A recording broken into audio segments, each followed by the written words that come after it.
Doctor ಶ್ರುತಿ ಅವರೇ ನಮಸ್ಕಾರ. ನಮಸ್ಕಾರ ಸರ್. ಡಾಕ್ಟರ್ ಸೌಮ್ಯಲತಾ ಅವರೇ ತಮಗೂ ನಮಸ್ಕಾರ. ನಮಸ್ತೆ ಸರ್. ತಾವಿಬ್ಬರು ಇವತ್ತು ಭತ್ತದ ನೇರ ಬಿತ್ತನೆ ತಾಂತ್ರಿಕತೆಗಳಿಗೆ ಸಂಬಂಧಪಟ್ಟಂತೆ ವಿವರವಾಗಿ ಮಾಹಿತಿಯನ್ನು ನೀಡಬೇಕು. ಡಾಕ್ಟರ್ ಸೌಮ್ಯಲತಾ ಅವರೇ ತಾವೇ ವಿಚಾರ ಆರಂಭ ಮಾಡಿ. ನಮ್ಮ ಕರ್ನಾಟಕ ರಾಜ್ಯದಲ್ಲಿ ಭತ್ತ ಒಂದು ಪ್ರಮುಖ ಆಹಾರ ಧಾನ್ಯವಾಗಿ ನಾವು ಬೆಳೀತಾ ಇದ್ದೀವಿ. ಅದರಲ್ಲೂ ರೈತ ಬಾಂಧವರೇನೆಂದರೆ ಕೆಸರಲ್ಲಿ ನಾವು ನಾಟಿ ಮಾಡುವಂಥ ಭತ್ತವನ್ನು ಸಾಮಾನ್ಯವಾಗಿ ಬೆಳೀತಾ ಇದ್ದೀವಿ. ಸೊ ನಮ್ಮ ಕರ್ನಾಟಕ ರಾಜ್ಯದಲ್ಲಿ ಏನಂದರೆ ಒಂದು 15 ಲಕ್ಷ ಹೆಕ್ಟೇರ್ ಪ್ರದೇಶದಲ್ಲಿ ಈ ಭತ್ತವನ್ನು ಬೆಳೀತಾ ಇರೋದ್ರಿಂದ ಅದರಲ್ಲಿ ಏನಂದರೆ ಈಗ ಇತ್ತೀಚಿನ ದಿನಗಳಲ್ಲಿ ಪ್ರಸ್ತುತ ಪರಿಸ್ಥಿತಿಯಲ್ಲಿ ಬರಗಾಲ ಆಗಿರ್ಬೋದು, ಸೊ ಸರಿಯಾದ ಕಾಲಕ್ಕೆ ಮುಂಗಾರು ಬರದೇ ಇರುವಂಥದ್ದು, ಮತ್ತು ಕೊನೆ ಭಾಗದ ರೈತರಿಗೆ ಸಕಾಲದಲ್ಲಿ ನೀರು ಸಿಗದೇ ಇರುವಂಥ ಸಂದರ್ಭದಲ್ಲಿ ಸೊ ಈ ನೇರ ಬಿತ್ತನೆ ಬಹಳ ಅವಶ್ಯಕ ಅಂತ ಹೇಳ್ತೀನಿ. ಸಾಮಾನ್ಯವಾಗಿ ನಾವು ಭತ್ತವನ್ನು ಕೆಸರು ಗದ್ದೆ ಮಾಡಿ ನಾಟಿ ಮಾಡುವಂಥದ್ದು ಸಾಂಪ್ರದಾಯಿಕ ಪದ್ಧತಿ. ಆದರೆ ಈ ಏನು ಜಮೀನನ್ನು ಸಿದ್ಧಪಡಿಸ್ಕೊಂಡು ನೇರವಾಗಿ ಭತ್ತವನ್ನು ಭೂಮಿಯಲ್ಲಿ ಬಿತ್ತನೆಯನ್ನು ಮಾಡೋದಕ್ಕೆ ನಾವು ನೇರ ಬಿತ್ತನೆ ಅಂತ ಕರಿತೀವಿ. ಸೊ ಇದರಲ್ಲಿ ಸಾಂಪ್ರದಾಯಿಕ ಪದ್ಧತಿಗೆ ಹೋಲಿಕೆ ಮಾಡಿದಾಗ ಬಹಳಷ್ಟು ಅನುಕೂಲಗಳು ನಾವು ನೋಡ್ಬೋದು. ಒಂದು, ಎಲ್ಲಿ ಕೃಷಿ ಕಾರ್ಮಿಕರ ಕೊರತೆ ಇರುತ್ತೆ ಅಂಥ ಕಡೆ ನಾವು ಈ ನೇರ ಬಿತ್ತನೆಯನ್ನು ತೆಗೆದುಕೊಳ್ಬೋದು.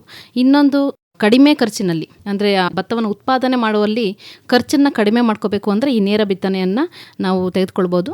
ಮತ್ತು ನೀರು ಅಂತ ಬಂದಾಗ ಸಾಕಷ್ಟು ನೀರನ್ನು ಬೇಡುವಂಥ ಬೆಳೆ ಭತ್ತ ಆಗಿರುತ್ತೆ. ಸೊ ಹಾಗಾಗಿ ಎಲ್ಲೆಲ್ಲಿ ನೀರಿನ ಲಭ್ಯತೆ ಕಡಿಮೆ ಇದೆಯೋ ಅಲ್ಲೆಲ್ಲ ನೇರ ಬಿತ್ತನೆಯನ್ನು ನಾವು ಅಳವಡಿಸ್ಕೋಬಹುದು.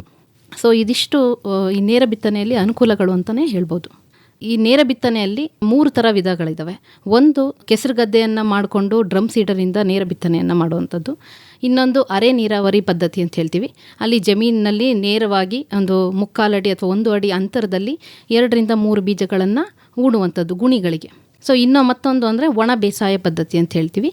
ಕೂರಿಗೆ ಸಹಾಯದಿಂದ ಬೀಜಗಳನ್ನು ಕೂರಿಗೆ ಮುಖಾಂತರ ನಾವು ನೇರ ಬಿತ್ತನೆಯನ್ನು ಮಾಡುವಂಥದ್ದು. ಸೊ ಈ 3 ವಿಧಗಳಿದ್ದಾವೆ. ನಮ್ಮ ನೀರಿನ ಲಭ್ಯತೆ ಅನುಗುಣವಾಗಿ ನಿರ್ದಿಷ್ಟವಾಗಿ ನಾವು ಆಳುಗಳು ಯಾವುದೇ ರೀತಿ ಇದಿಲ್ಲ ಅಂಥೇಳಿ ಅಂಥ ಸಂದರ್ಭದಲ್ಲಿ ನಾವು ನೇರ ಬಿತ್ತನೆಯನ್ನು ತೆಗೆದುಕೊಳ್ಬೋದು. ಈ ಒಂದು ನೇರ ಬಿತ್ತನೆಯನ್ನು ಮಾಡಬೇಕಾದ್ರೆ ಆಗಾಗಲೇ ಸೌಮ್ಯಲತಾ ಮೇಡಮ್ ಅವರು ಹೇಳ್ದಂಗೆ ನಮಗೆ ಖರ್ಚಿನ ಉಳಿತಾಯ ಆಗುತ್ತೆ, ಮತ್ತೊಂದು ನೀರಿನ ಉಳಿತಾಯ ಆಗುತ್ತೆ, ಜೊತೆಗೆ ಸರಿಯಾದ ಸಮಯಕ್ಕೆ ನಾವು ಬಿತ್ತನೆಯನ್ನು ಮಾಡ್ಕೋಬೋದು. ಈ ಸಂದರ್ಭದಲ್ಲಿ ನಾವು ಒಳ್ಳೆಯ ತಳಿಯನ್ನು ಆಯ್ಕೆ ಮಾಡ್ಕೊಳ್ತಕ್ಕಂಥದ್ದು ಭಾಳ ಮುಖ್ಯ ಆಗುತ್ತೆ. ಹಾಗಾಗಿ ನಾವು ನೇರ ಬಿತ್ತನೆಗೆ ಸೂಕ್ತ ಇರ್ತಕ್ಕಂಥ ಕೆಲವೊಂದಿಷ್ಟು ತಳಿಗಳಿದೆ. ಆ ತಳಿಗಳಿಗೆ ನಾವು ಹೆಚ್ಚಿನ ಪ್ರಾಮುಖ್ಯತೆಯನ್ನು ಕೊಟ್ಟಾಗ ಒಳ್ಳೆಯ ಇಳುವರಿಯನ್ನು ತಗೊಳ್ಳಿಕ್ಕೆ ಸಾಧ್ಯ ಆಗುತ್ತೆ. ಈ ಒಂದು ನೇರ ಬಿತ್ತನೆ ವಿಧಾನದಲ್ಲಿ ಮುಖ್ಯವಾಗಿ ನಾವು ಜಯ ಭತ್ತ ಅಂತ ಕೇಳಿದ್ದೀವಿ, BR 2655 ಅಂತ ಹೇಳಿದ್ದೀವಿ, IR 20 ಮತ್ತು IR 64 ಅಂತಕ್ಕಂಥ ತಳಿ ಇರ್ಬೋದು, ತನು ಇರ್ಬೋದು, MTU 1001 ಇರ್ಬೋದು, ಮತ್ತು ಮಂಗಳ ಅಂತಕ್ಕಂಥ ತಳಿ ಇರ್ಬೋದು. ಈ ತಳಿಗಳು ಹೆಚ್ಚು ನಮಗೆ ನೇರ ಬಿತ್ತನೆಗೆ ಸೂಕ್ತ ಆಗುತ್ತೆ ಅಂತ ಹೇಳ್ತೀವಿ. ಇನ್ನೊಂದು ವಿಧಾನ ಅರೆ ನೀರಾವರಿ, ಅಂದರೆ ಏರೋಬಿಕ್ ವಿಧಾನ ಅಂತ ಕೂಡ ನಾವು ಕರಿತೀವಿ. ಈ ವಿಧಾನದಲ್ಲಿ ನಾವು ಭತ್ತವನ್ನು ನೇರವಾಗಿ ಸಾಲುಗಳಲ್ಲಿ ಗುಣಿಗೆ ಬಿತ್ತನೆಯನ್ನು ಮಾಡ್ತೀವಿ. ಈ ಒಂದು ಏರೋಬಿಕ್ ಬಿತ್ತನೆಗೆ ಅಥವಾ ಅರೆ ನೀರಾವರಿ ನೇರ ಬಿತ್ತನೆಗೆ ಮುಖ್ಯವಾಗಿ ಕೆಲವೊಂದು ತಳಿಗಳನ್ನು ಆಯ್ಕೆ ಮಾಡಿ ಸೂಕ್ತ ಅಂತ ಶಿಫಾರಸು ಮಾಡಲಾಗಿದೆ. ಆ ತಳಿಗಳು ಯಾವುದ್ಯಾವುದಪ್ಪ ಅಂತ ಹೇಳಿದ್ರೆ ದಕ್ಷ ಅಂತ ಕರಿತೀವಿ, ಅಥವಾ KMP 175 ಅಂತ ಕೂಡ ಕರಿತೀವಿ ಆ ತಳಿಯನ್ನು. ಮತ್ತು ಮಾಸ್ 946-1 ಅಂತಕ್ಕಂಥ ತಳಿಗಳು, ಮಾಸ್ 26 ಅಂತಕ್ಕಂಥ ತಳಿಗಳು, ರಾಶಿ, KRH 2, ಈ ಎಲ್ಲ ತಳಿಗಳು ನಮಗೆ ಅರೆ ನೀರಾವರಿ ಪದ್ಧತಿಯಲ್ಲಿ ನೇರ ಬಿತ್ತನೆಗೆ ಹೋಗಲಿಕ್ಕೆ ಸೂಕ್ತ ಆಗುತ್ತೆ. ಸೊ ಈ ವಿಧಾನದಲ್ಲೂ ಕೂಡ ನಾವು ನೇರ ಬಿತ್ತನೆಗೆ ಉತ್ತಮವಾದಂಥ ತಳಿಗಳನ್ನು ಆಯ್ಕೆ ಮಾಡ್ಕೋಬೋದು. ಜೊತೆಗೆ ನಮ್ಮ ಒಂದು ಈ ನೇರ ಬಿತ್ತನೆಗೆ ಮುಖ್ಯವಾಗಿ ನಾವು ಹೇಳಿದ್ವಿ, ನೇರವಾಗಿ ಸಸಿ ಮಡಿಯ ಬದಲಿಗೆ ಬಿತ್ತನೆ ಬೀಜವನ್ನು ಸಿದ್ಧಪಡಿಸಿದಂತಹ ಜಮೀನಿನಲ್ಲಿ ಬಿತ್ತಕ್ಕಂಥದ್ದು ಅಂತ. ಸೊ ಈ ರೀತಿ ನಾವು ನೇರವಾಗಿ ಬಿತ್ತನೆಗೆ ಹೋಗಬೇಕಾದ್ರೆ ಉತ್ತಮ ರೀತಿಯಲ್ಲಿ ಜಮೀನನ್ನು ಸಿದ್ಧಪಡಿಸ್ಕೋಬೇಕಾಗುತ್ತೆ. ಮುಖ್ಯವಾಗಿ 3 ವಿಧಗಳಲ್ಲಿ ನಾವು ನೇರ ಬಿತ್ತನೆಯನ್ನು ಮಾಡ್ತೀವಿ ಅಂತ ಹೇಳಿದ್ವಿ. ಒಂದು ಒಣಮಡಿಯಲ್ಲಿ, ಅಂದರೆ ಒಣ ಬಿತ್ತನೆಯಲ್ಲಿ, ಇನ್ನೊಂದು ಕೆಸರು ಬಿತ್ತನೆಯಲ್ಲಿ, ಮತ್ತೊಂದು ಅರೆ ನೀರಾವರಿ ವಿಧಾನದಲ್ಲಿ ಅಂತ. ಸೊ ಈ 3 ವಿಧಾನಗಳಲ್ಲಿ ನಾವು ಡ್ರಮ್ ಉಪಯೋಗಿಸಿ, ಅಂದರೆ ಡ್ರಮ್ ಸೀಡರ್ ಅಂತ ಏನು ಕರಿತೀವಿ, ಅದನ್ನು ಉಪಯೋಗಿಸಿ ನಾವು ಬಿತ್ತನೆಯನ್ನು ಮಾಡ್ತಕ್ಕಂಥ ಸಂದರ್ಭದಲ್ಲಿ ಕೆಸರು ಮಡಿಯನ್ನು ರೆಡಿ ಮಾಡ್ಕೋಬೇಕಾಗುತ್ತೆ. ಅಂದರೆ ಜಮೀನಿನಲ್ಲಿ ನೀರು ನಿಲ್ಲಬಾರ್ದು, ಆದರೆ ಕೆಸರನ್ನು ನಾವು ಉಳಿಸ್ಕೋಬೇಕಾಗುತ್ತೆ. ಆ ರೀತಿ ಕೆಸರು ಮಾಡಿ ಸಿದ್ಧಪಡಿಸಿದಂತಹ ಜಮೀನಿನಲ್ಲಿ ಬಿತ್ತನೆಗೆ ನಾವು ಡ್ರಮ್ ಸೀಡರು ಅಥವಾ ಮೊಳಕೆ ಕಟ್ಟಿದ ಭತ್ತವನ್ನು ಎರಚೋದ್ರ ಮೂಲಕ ನೇರ ಬಿತ್ತನೆಗೆ ಹೋಗ್ಬೋದು.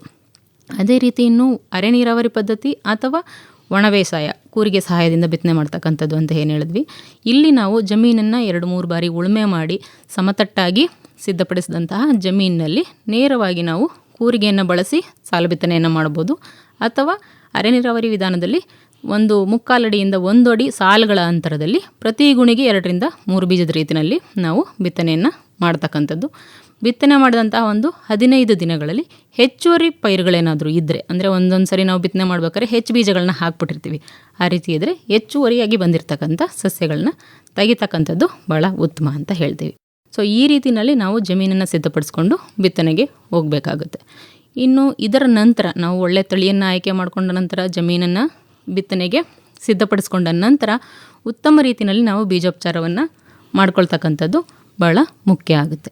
ಬೀಜೋಪಚಾರ ಅಂತ ಬಂದರೆ ಈಗ ನೇರ ಬಿತ್ತನೆಯಲ್ಲಿ ಬೀಜದಿಂದ ಪ್ರಸಾರ ಆಗುವಂಥ ಶಿಲೀಂಧ್ರದಿಂದ ಅಂದರೆ ರೋಗಗಳು ಮುಖ್ಯವಾಗಿ ಅದನ್ನು ತಡೆಗಟ್ಟಲಿಕ್ಕೆ ನಾವು ಕಾರ್ಬನ್ ಡೈಸಿಮ್ ಅಂತ ಶಿಲೀಂಧ್ರ ನಾಶಕವನ್ನು ರೆಕಮೆಂಡ್ ಮಾಡ್ತೀವಿ. ಅದರಲ್ಲಿ 4 ಗ್ರಾಮು ಪ್ರತಿ 1 kg ಬಿತ್ತನೆ ಬೀಜಕ್ಕೆ ಕಾರ್ಬನ್ ಡೈಸಿಮಿಂದ ನಾವು ಬೀಜೋಪಚಾರ ಮಾಡಬೇಕು. ಅಥವಾ ಟ್ರೈಕೋಡರ್ಮಾ ವಿರಿಡೆ ಅಂತೇಳಿ 400 ಗ್ರಾಮಷ್ಟು ಪ್ರತಿ ಎಕರೆ ಬಿತ್ತನೆ ಬೀಜಕ್ಕೆ ನಾವು ಬೀಜೋಪಚಾರವನ್ನು ಮಾಡಬೇಕು. ಸೊ ಬಿತ್ತನೆ ಅಂದರೆ ಈಗ ಡ್ರಮ್ ಸೀಡರಿಂದ ನಾವು ಬಿತ್ತನೆಯನ್ನು ಮಾಡ್ತೀವಿ ಅಂತ ಅಂದರೆ ಅಲ್ಲಿ ಸಣ್ಣದಾಗಿ ಕುಡಿ ಮೊಳಕೆ ಬಂದಿರುವಂಥ ಬೀಜವನ್ನು ಬಿತ್ತನೆ ಮಾಡಬೇಕಾಗುತ್ತೆ. ಸೊ ಹಾಗಾಗಿ ಇಲ್ಲಿ ಬೀಜೋಪಚಾರ ಯಾವಾಗ ಮಾಡಬೇಕು ಅಂದರೆ ಬೀಜಗಳನ್ನು 24 ಗಂಟೆಗಳ ಕಾಲ ನೀರಿನಲ್ಲಿ ನೆನೆಸಿ ನಂತರ ಅದನ್ನು ನೆರಳಿನಲ್ಲಿ ಒಂದು ಗೋಣಿ ಚೀಲದ ಮೇಲೆ ಹರಡಿ ಕಾರ್ಬನ್ ಡೈಸಿಮ್ 4 ಗ್ರಾಮ್ 1 kg ಬಿತ್ತನೆ ಬೀಜಕ್ಕೆ, ಅಂದರೆ 100 ಗ್ರಾಮ್ 1 ಎಕರೆ ಪ್ರದೇಶ ಬಿತ್ತನೆ ಬೀಜಕ್ಕೆ ಅವಶ್ಯಕತೆ ಇದೆ. ಅದನ್ನು ಚೆನ್ನಾಗಿ ಅದರಲ್ಲಿ ಮಿಶ್ರಣ ಮಾಡಿ ನಂತರ ಗಾಳಿ ಆಡುವಂಥ ಗೋಣಿ ಚೀಲದಲ್ಲಿ ಬೀಜವನ್ನು ತುಂಬಿ ಒಂದು ಬೆಚ್ಚಗಿರುವಂಥ ಜಾಗದಲ್ಲಿ ಅದನ್ನು 36 ಗಂಟೆಗಳ ಕಾಲ ಇಟ್ಟರೆ ನಂತರ ಸಣ್ಣದಾಗಿ ಕುಡಿ ಮೊಳಕೆ ಬರುತ್ತೆ. ಸೊ ಆ ಕುಡಿ ಮೊಳಕೆ ಬಂದಿರುವಂಥದ್ದನ್ನ ಡ್ರಮ್ ಸೀಡರ್ ಸಹಾಯದಿಂದ ನಾವು ಸಾಲಿನಲ್ಲಿ ಬಿತ್ತನೆಯನ್ನು ಮಾಡುವಂಥದ್ದು. ಸೊ ಇದಾದ ನಂತರ ಕೆಸರಿನಲ್ಲಿ ಡ್ರಮ್ ಸೀಡರ್ ಭತ್ತವನ್ನು ಬಿತ್ತನೆ ಮಾಡಿದಾಗ ಏನಂದರೆ ಕೆಸರು ಇರಬೇಕು ಹೊರತು ಅಲ್ಲಿ ನೀರು ನಿಲ್ಲಬಾರ್ದು. ಸೊ ಸರಾಸರಿ ಒಂದು 15 ದಿನಗಳ ಕಾಲ ನಾವು ತೇವಾಂಶವನ್ನು ಕಾಪಾಡ್ಕೋಬೇಕು. ಆ ಕುಡಿ ಮೊಳಕೆ ಬಂದಿರುವಂಥದ್ದು ಪೈರಾಗಿ ಅದು ಹೊರಹೊಮ್ಮಬೇಕು ಅಂದರೆ ಸಣ್ಣದಾಗಿ ನಾವು ತೇವಾಂಶ ಇರಬೇಕು, ಯಾವುದೇ ರೀತಿ ನೀರು ನಿಲ್ಲಬಾರ್ದು. ನೀರು ನಿಂತಾಗ ಏನಾಗುತ್ತೆ, ಸೊ ಒಂದು ಬೀಜಗಳು ತೇಲುವಂಥದ್ದಿರುತ್ತೆ, ಇನ್ನೊಂದು ಬೀಜಗಳು ಕೊಳೆಯುವಂಥ ಸ್ಥಿತಿಯಾಗುತ್ತೆ. ಸೊ ಹಾಗಾಗಿ 15 ದಿನಗಳ ಕಾಲ ತೆಳುವಾಗಿ ಅದನ್ನು ತೇವಾಂಶವನ್ನು ಕಾಪಾಡಿಕೊಂಡು ನಂತರ ನಾವು 2 ಅಂಗಲದಷ್ಟು ನೀರನ್ನು ನಾವು ಏನು ಸಾಂಪ್ರದಾಯಿಕ ಪದ್ಧತಿಯಲ್ಲಿ ಮಾಡ್ತೀವಿ ಆ ರೀತಿ ನೀರನ್ನು ಕಟ್ತಾ ಹೋಗ್ಬೋದು. ಸೊ ಇಲ್ಲಿ ಮಣ್ಣಿನ ಗುಣವನ್ನು ಆಧರಿಸ್ಕೊಂಡು ಏನಂದರೆ ತೇವಾಂಶವನ್ನು ನೋಡಿಕೊಂಡು ಒಂದು 7ರಿಂದ 8 ದಿನಕ್ಕೆ ಒಮ್ಮೆ ತೆಳುವಾಗಿ ನೀರನ್ನು ಕಟ್ಟಿದರೆ ನೀರಾವರಿಯನ್ನು ನಾವು ಸರಿ ಮಾಡ್ಬೋದು. ಸೊ ಇನ್ನೊಂದು ಪೋಷಕಾಂಶ ಅಂತ ಬಂದಾಗ ಏನು ಸಾಂಪ್ರದಾಯಿಕ ಭತ್ತದಲ್ಲಿ ನಾವು ಪೋಷಕಾಂಶವನ್ನು ಶಿಫಾರಸು ಮಾಡಿದ್ದೀವಿ 40-20-20 kg ಪ್ರತಿ ಎಕರೆ ಸಾರಜನಕ, ರಂಜಕ, ಪೊಟ್ಯಾಷ್ ಶಿಫಾರಸು ಮಾಡಿರ್ತೀವಿ. ಸೊ ಅದೇ ರೀತಿ ಈ ನೇರ ಬಿತ್ತನೆಯಲ್ಲೂ ಸಹ ಅದೇ ಪ್ರಮಾಣದಲ್ಲಿ ನೀವು ಪೋಷಕಾಂಶವನ್ನು ಕೊಡಬೇಕಾಗುತ್ತೆ. ಇಲ್ಲಿ ಕೊಡುವಾಗ 50% ಸಾರಜನಕವನ್ನು ಬಿತ್ತನೆ ಸಮಯದಲ್ಲಿ ಕೊಡಿ. ನಂತರ ಇನ್ನು ಉಳಿದಂಥ 25% ಸಾರಜನಕವನ್ನು 1 ತಿಂಗಳ ನಂತರ ಅಂದರೆ ತೆಂಡೆ ಹೊಡೆಯುವಂಥ ಸಮಯದಲ್ಲಿ ಅಂತರ ಬೇಸಾಯ ಮಾಡುವಾಗ ಅದ್ರ ಜೊತೆ ಕೊಡುವಂಥದ್ದು.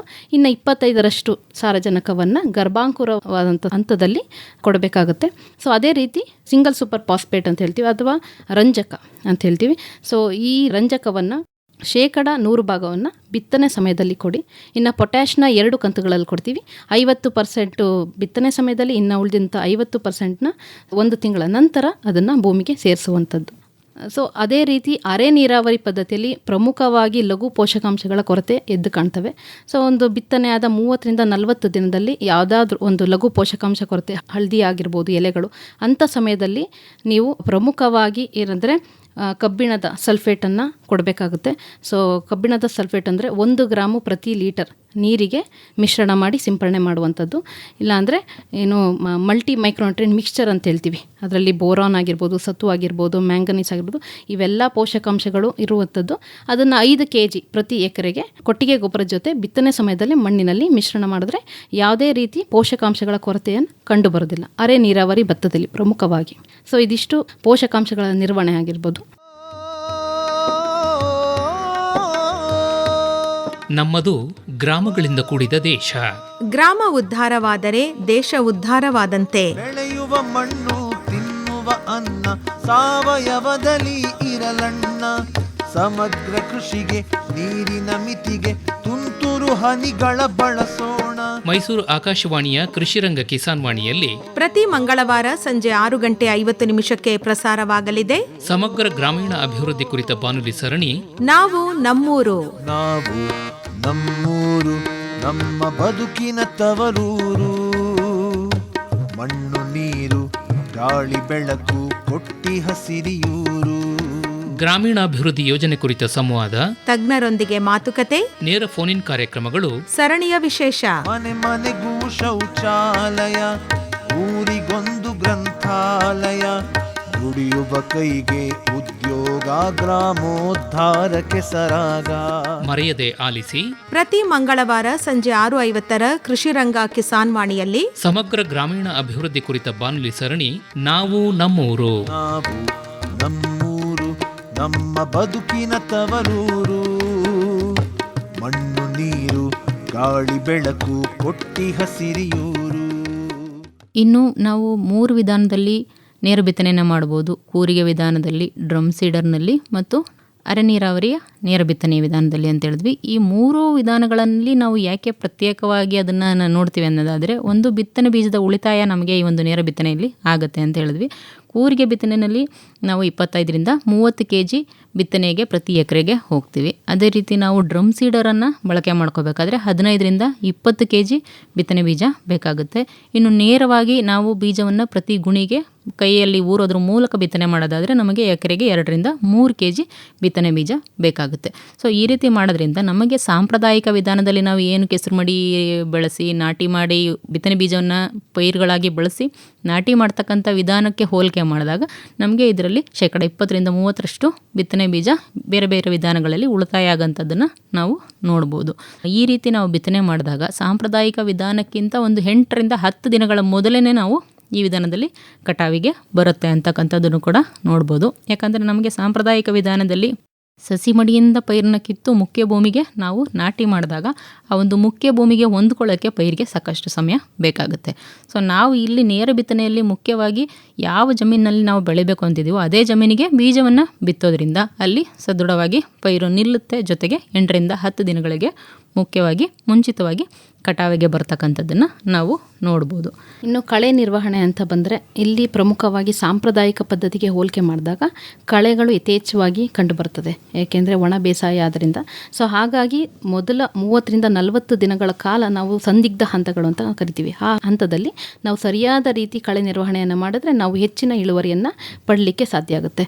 ಮೊದಲನೇದಾಗಿ ಇಲ್ಲಿ ಡ್ರಮ್ ಸೀಡರ್ ಪದ್ಧತಿಯಲ್ಲಿ ಆದರೆ ಸೊ ಏನು ಉದಯಪೂರ್ವ ಉದಯೋತ್ತರ ಕಳೆನಾಶಕಗಳು ಲಭ್ಯ ಇದ್ದಾವೆ. ಉದಯಪೂರ್ವ ಅಂತ ಹೇಳಿದ್ರೆ ಮೊದಲನೇದಾಗಿ ಪೈರಜೋಸಲ್ಫರಾನ್ ಈಥೈಲ್ ಅಂತಾನೆ 10% ಪೈರಜೋಸಲ್ಫರಾನ್ ಈಥೈಲ್ ಅನ್ನುವಂಥದ್ದನ್ನ 100 ಗ್ರಾಂ ಪುಡಿಯನ್ನು 30 kg ಹುಡಿ ಮರಳಿನಲ್ಲಿ ಮಿಶ್ರಣ ಮಾಡಿ ಸಿಂಪಡಣೆ ಮಾಡ್ಬೋದು. ಇಲ್ಲಾಂದರೆ 300 ಲೀಟರ್ ನೀರು ಪ್ರತಿ ಎಕರೆ ಪ್ರದೇಶಕ್ಕೆ ಮಿಶ್ರಣ ಮಾಡಿ ಸಿಂಪಡಣೆ ಮಾಡುವಂಥದ್ದು.